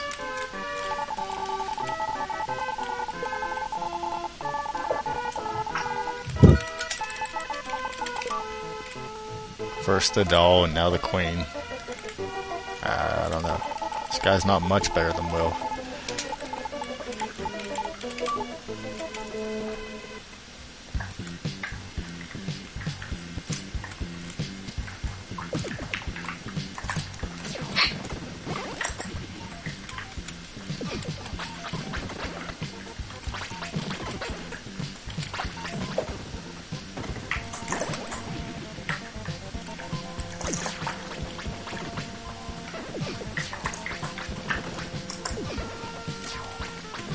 This section is actually easiest if you just kind of ignore the torches. They only do 1 damage a hit, whereas everything else will do like 5 or 6 damage. So you end up trying to dodge the little bitty hits, not realizing they're so light, and take 1,000 extra damage from everything else.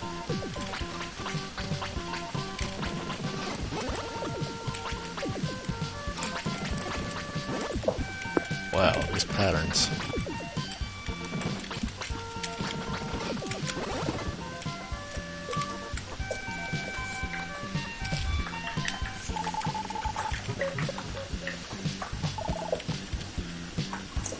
Okay, so at this point, with that soldier released, we could go get the magic bell if we were so inclined.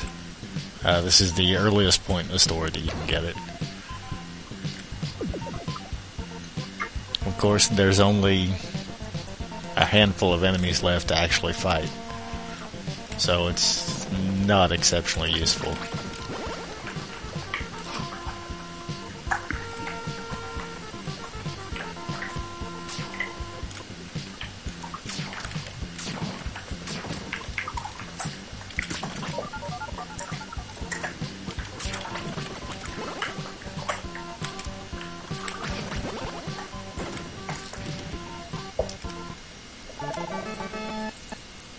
Alright, place your bets on the Storm Eagle dives. I'm gonna go 13. Lucky number.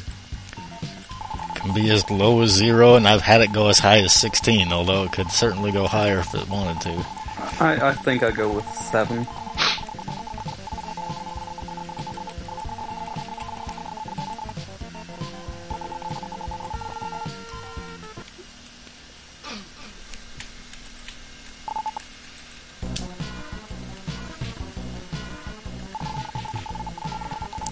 This section of the game is Magritt's Castle.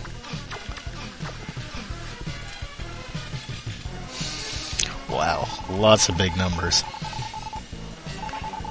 I was going to troll everybody and go like 0 dive.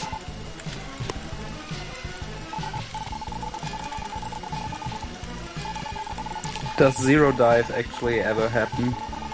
Or Occasionally, is it just yes. One dive is more common because it tends to do a dive immediately, but zero dive can happen. The average is probably right around 4. Basically, it's got about a 50-50 shot to either do an attack where it dives or an attack where it slowly moves across the ship, and I get to do half of its health bar. So, if it moves across twice, then it's dead. But I've had it dive 16 times in the fight. So, we shall see.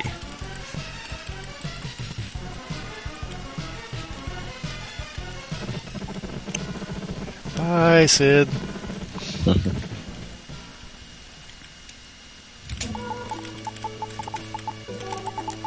And I can stop the comforter, but I don't care. This girl is overly attached. I guess the queen was really who sold out the world to Dark Gaia, because Yeah, women are evil and stuff. yeah, because the Soul Blazer kind of lets King Magritte off pretty without a whole lot of punishment after you release him.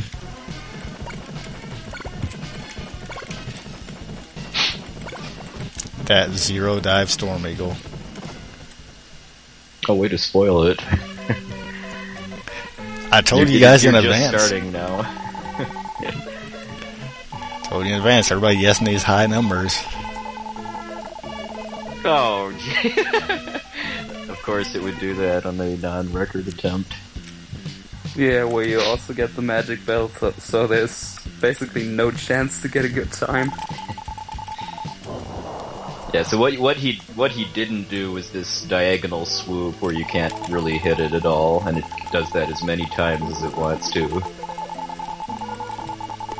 Yeah, my best run on the Japanese version had 14 dives.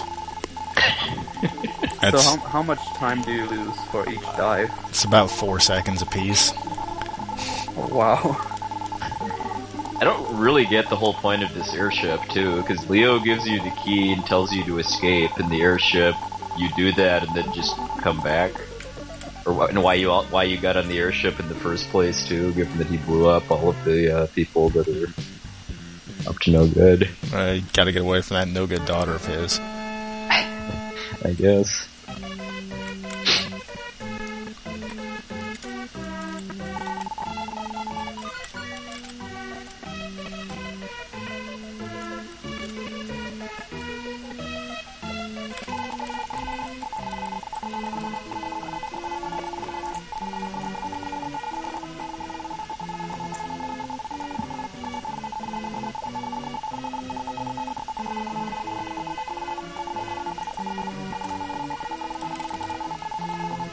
So are there any NPCs that give you clues on where to find these emblems, or are you just expected to have Nintendo power?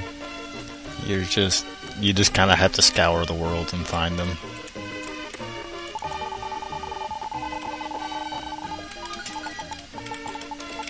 Like, you get somebody that tells you that they're hidden throughout the world, and then it's, well, good luck.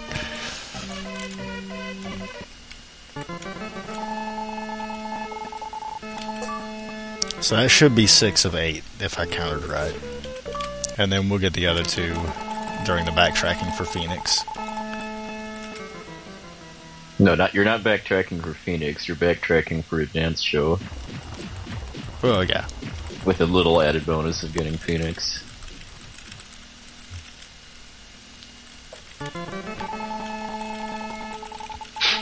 Alright, it's time to see the quintet background and have the stream blur together with the stream overlay. Oh, we're doing a little bit better. We're at 120,000 experience. 122. So almost a quarter of what you need to actually finish the game.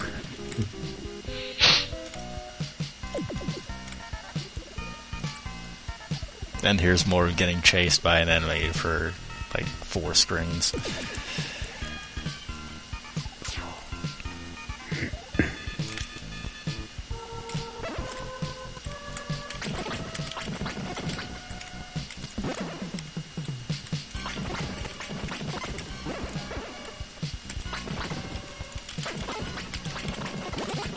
Wow, that fly is really dedicated to getting you.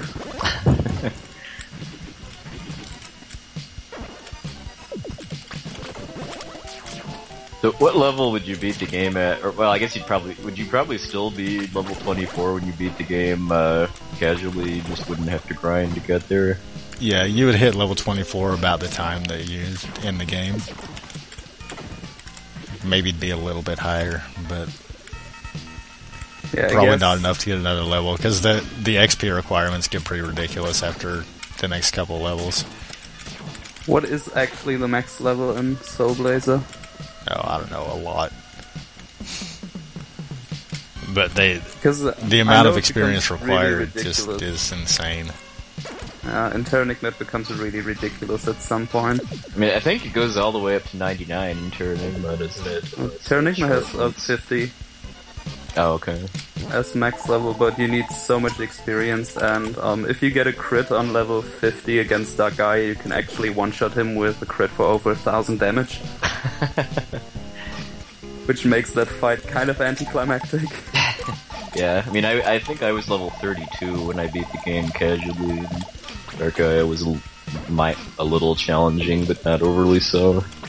Yeah, you're mostly around level like somewhere between 30 to 35, because most people have to grind quite a bit in order to actually get past Bloody Mary.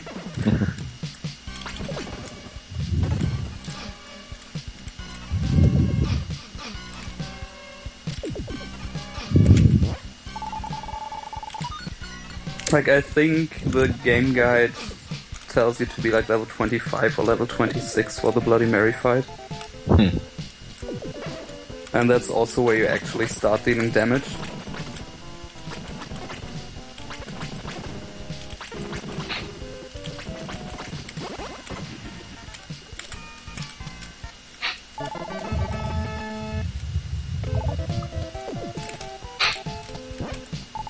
No, there isn't really any reason to, but is it actually possible to finish the game without the soul armor, or do you just have to spend too much time in the outer space room? You can't actually use Phoenix without both the soul blade and the soul armor equipped. Oh, okay.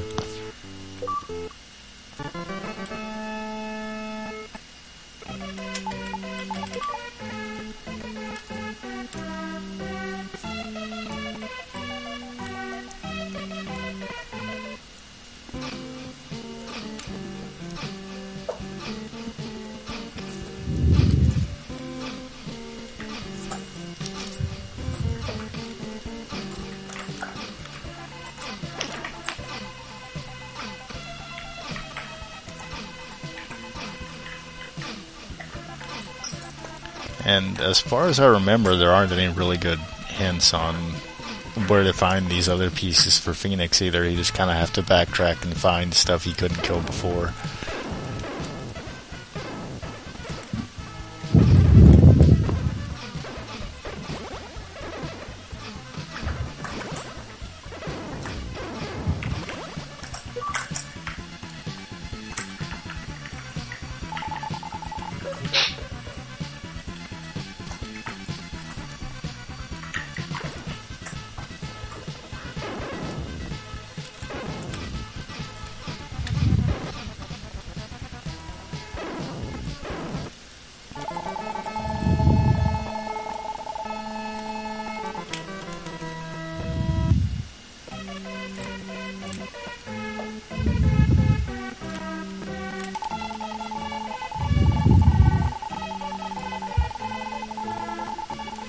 Yeah, and this is a little perk of skipping the mermaid tiers back in the under the sea world, is that you can suicide faster because the lava is still there.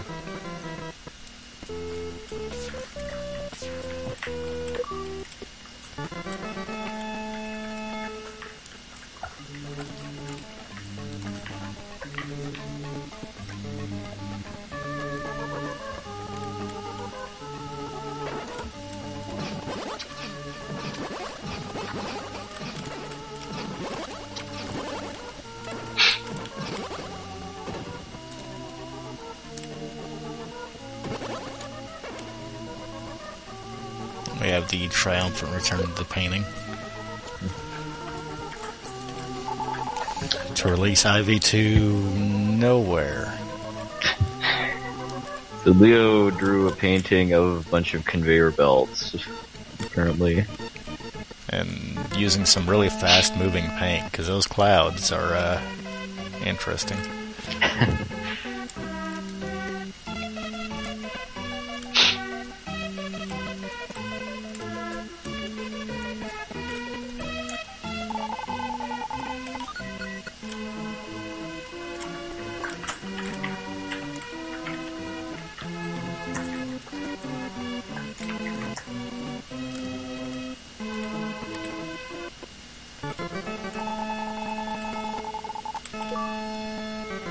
So that should be 7 of 8. And then the 8th emblem is back in town here. I just never bothered to go back and pick it up.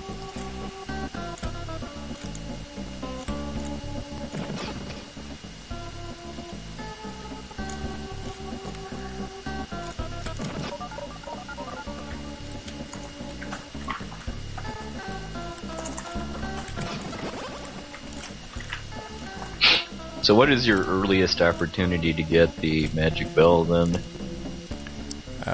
The soldier that you release in Magrid that rebuilds the castle. The one that was... It was like the second to last enemy spawn before the boss. At least as far as ones that I kill.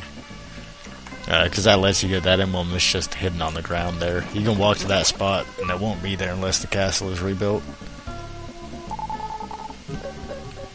So basically you can only get it like right before the World of Evil. And we release a bird. So we can go kill a bird in town. Wait, I can't kill a bird in town. Plan foiled. Time to reset.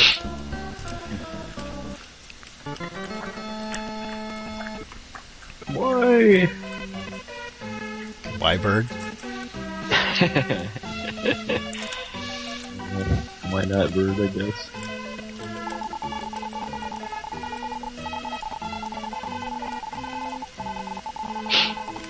And you gotta approach the bird from behind or else it'll get scared and run away. It knows what's coming. Is it not possible to sneak up on it from the left side, or is it just too slow compared to the right side? From the left side, that stump is in the way. So like you can get from the right or the left and it flies away at either one. You have to actually be behind it. And if the town is fully rebuilt, there's all kinds of stuff in your way, so if you miss a cycle on it, then it's a pain.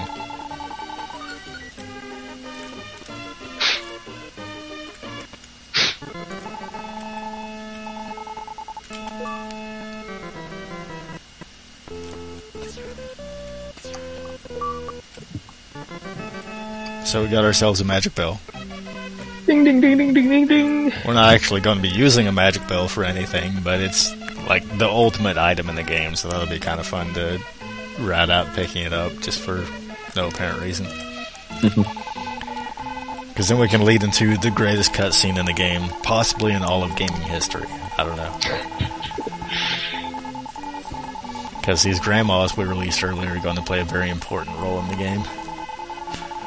The true heroes of the story.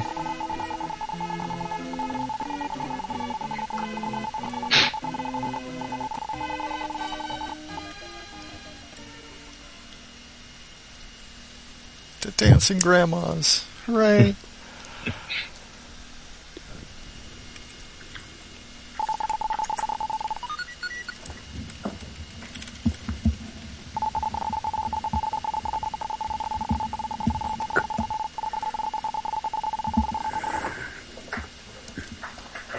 Yeah, this commentary would be a bit easier without the stream delay, but I think it's not as bad as I imagined it would be.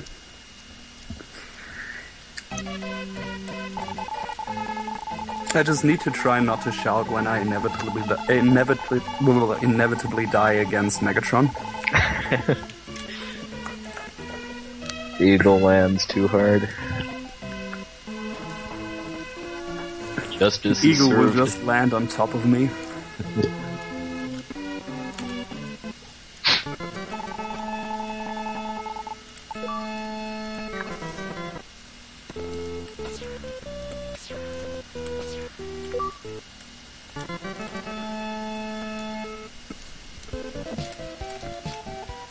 Oh, we'll talk more about that when we get there, but I always thought it would have been more fitting to have Dr. Baruga riding on Megatron or something, so that you actually had a showdown with him. Yeah, that's like one of my problems with the game, that you never actually... Well, I love the scene that happens at the end, but... Yeah, we won't spoil it, too, for anyone that hasn't seen it. It's kind of anticlimactic, though. So here we go and do extremely long and painful grinding. Hashtag grinding. Yeah, you have to be level 24 to finish the game. There's no other way to actually hit the final boss. Because Phoenix is cast when you swing your sword, and the Soul Blade has a level requirement of 24 to be able to swing it.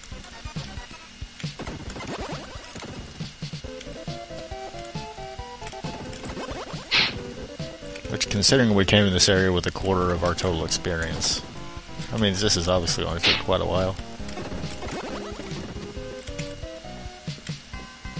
Except that every one of these resets is a lot. It's 12,000 experience because those are 4K apiece.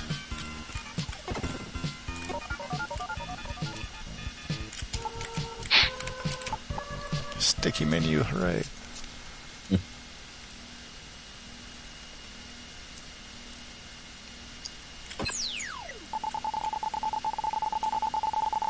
The Blazer has an obvious problem with walls.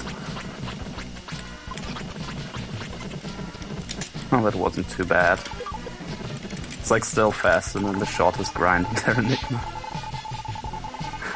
Yeah, it's like 1 minute of grinding.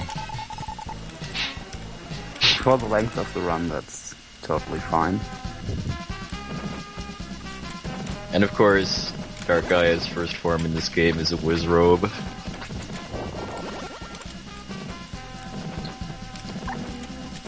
Probably the easiest white Wizrobe in the whole trilogy, in fact.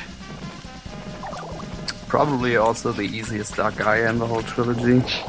Yeah, this boss has the potential to do a lot of damage to you, but all of its attacks are pretty avoidable. As long as you don't run into blue flames, you're fine to even just, like, eat all the rest of the damage. Yeah, Dark Gaia gets progressively more difficult as the trilogy progresses. I actually think IOG has... Like, I had a lot of trouble with Dark Gaia. Yeah, Dark Gaia and IOG is very difficult until you find out that you can block the homing shots with your guard. Yeah. Then it becomes pretty easy. As long as you don't get hit by the Mega Laser. That hurts a lot. We also get to fight this Dark Gaia in front of the background for the inventory screen in IOG.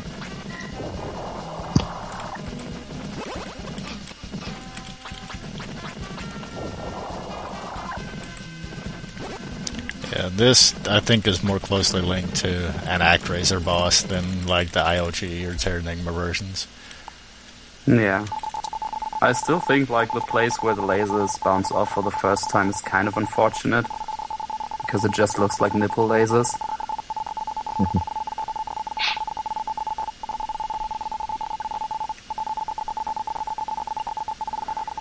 Is the Japanese version of this boss easier or harder with a different fireball pattern?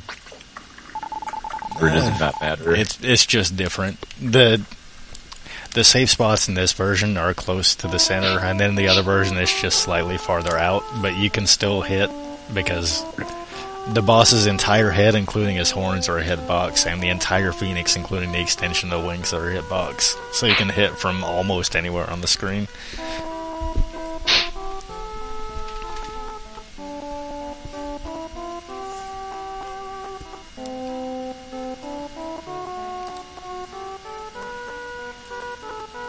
Well, do we want to ask the viewers on whether or not SGN is human?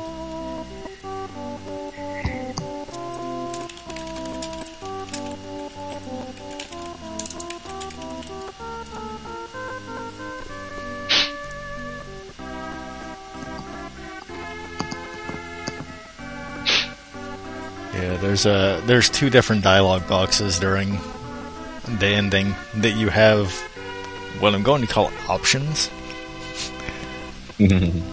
One of them is a yes or no box that it doesn't matter which one you choose. It's you get the same response either way. The other one is a yes or yes box, but you still have to select an option.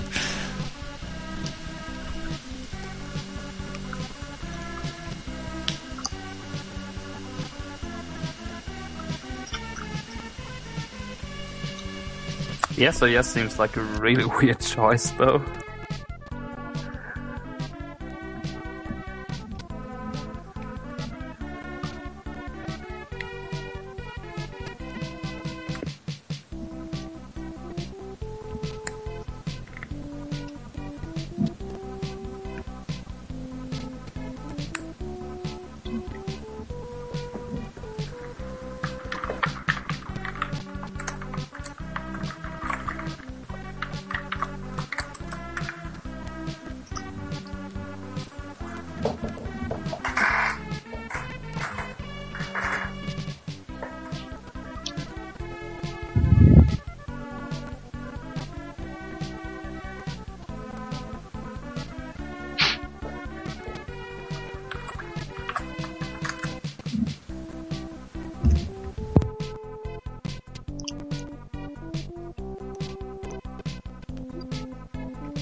One thing I just thought of is the ending faster in the Japanese version, or does the auto-scrolling text make it end up being the same? I haven't actually timed it. I think it's the same, just from having seen it several times. Because it seems like the music is synced to about the same area. Hmm. The ending does have the weirdest change, though, and that they changed Lisa's sprite. The one in this version looks kind of goofy. The other one at least looks like a person.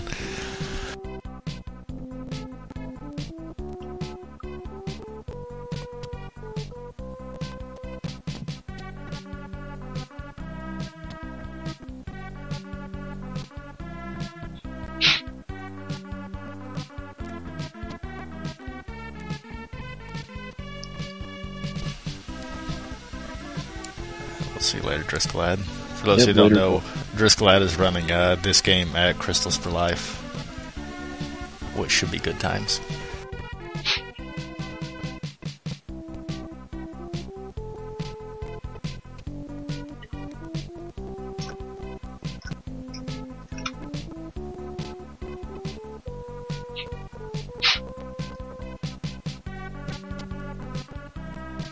I'm hoping I'll be able to engineer getting IOG added as like a bonus game or something to Crystals for Life so we can have the full trilogy, but as of now it's just going to be Soul Blazer and Terranigma. Yeah. I get the feeling that if a game has to be dropped for whatever reason, then it will probably be one of the games that gets added back in. Yeah, this run I did with mostly death warps, and then I got the magic bell, and even with a bunch of mistakes, like 204 and that. And he had like 15 minutes or so of endings. That's still 10 minutes under a marathon estimate.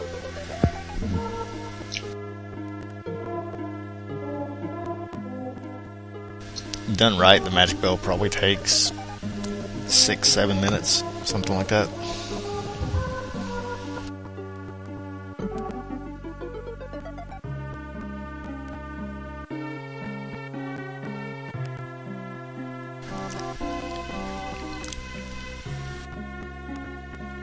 Yeah, I certainly hope that he took the time to clean the Dream Rod. Otherwise, it's still got like mushroom spores and cat hair stuck to it.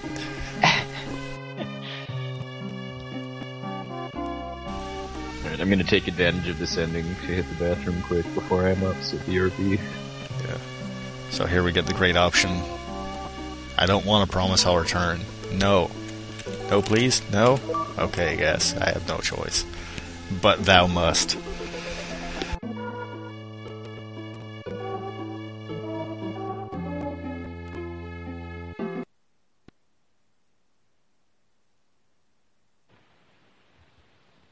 Okay, I think my internet is fine again. At least I hope so. Yeah, it's got some time to settle down.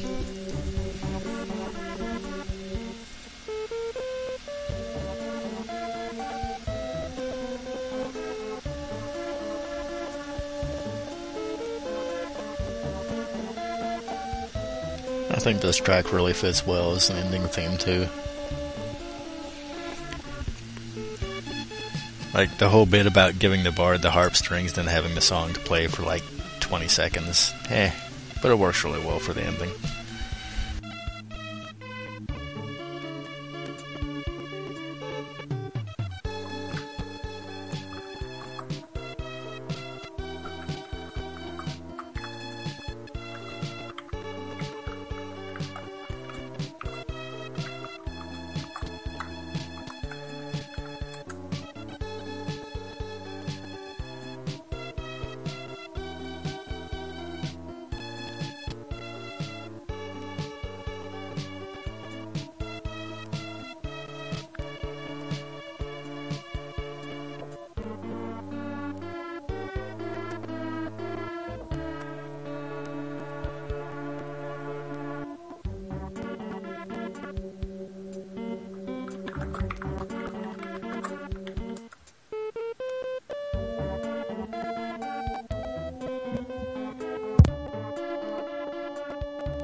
And back.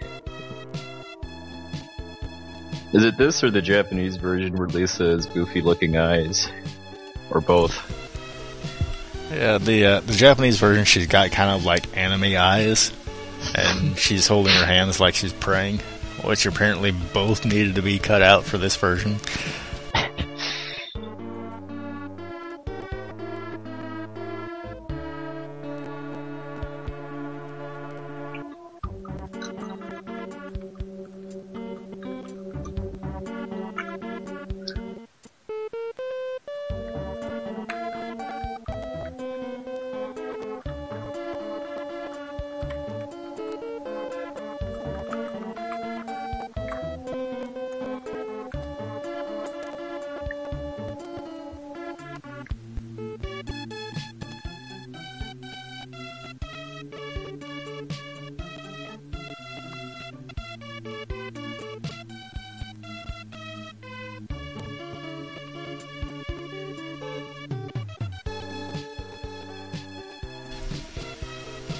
Of course, the ending of the game rewards you with the greatest character in the game. And the greatest line of dialogue in the game.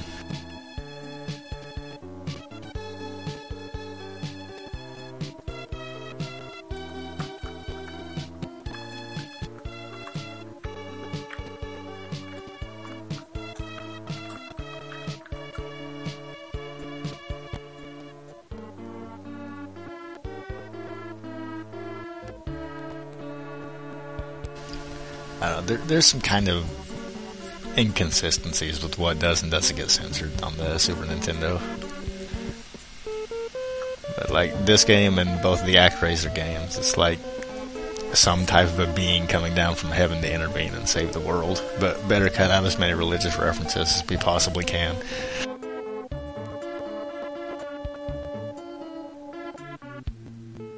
Yeah, because I think it is God instead of Master in the Japanese versions of both the ActRaisers and Soul Blazer. Yeah, that's like the weirdest part of the censorship for me. I don't really get it, but hey.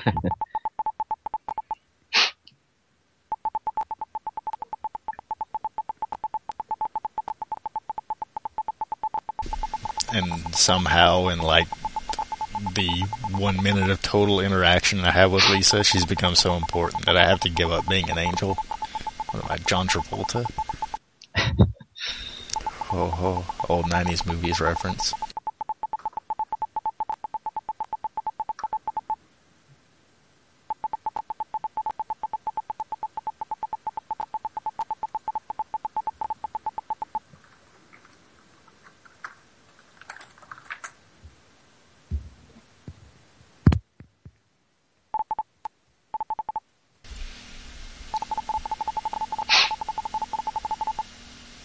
And we have the glorious Turbo the Goat, the greatest character in the game.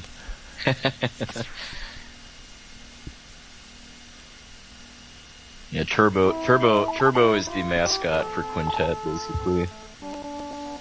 And you will see him in all 3 games we're playing today. He's unskippable. Yeah, it's a shame he's not called Turbo in the German version. What is he called? He's called Deppy, which you could kind of translate it as Derpy, I guess.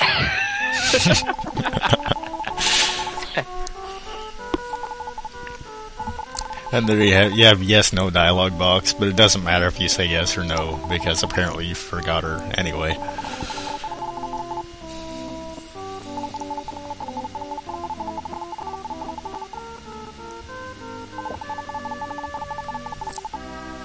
What nobody tells people about this game is that you actually came back for the goat. You want, for tasty yummies.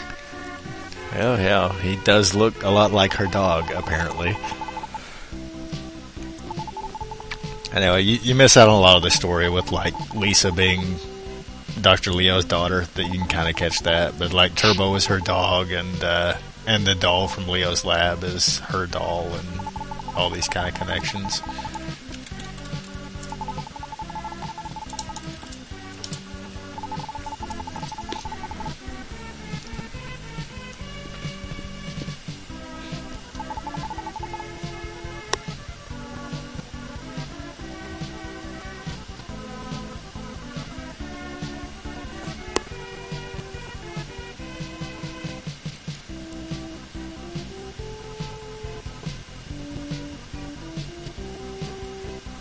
So that was Soul Blazer.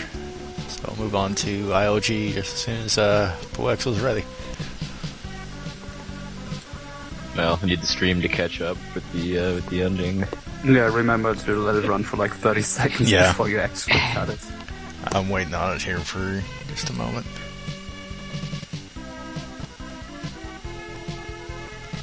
Turbo the Goat actually is Turbo the Goat. He names him Turbo after her dog because the goat looks like her dog. Which means she had a really ugly dog. Or a very pretty goat. Alright, so I think it's probably cut up. We'll just... Yeah,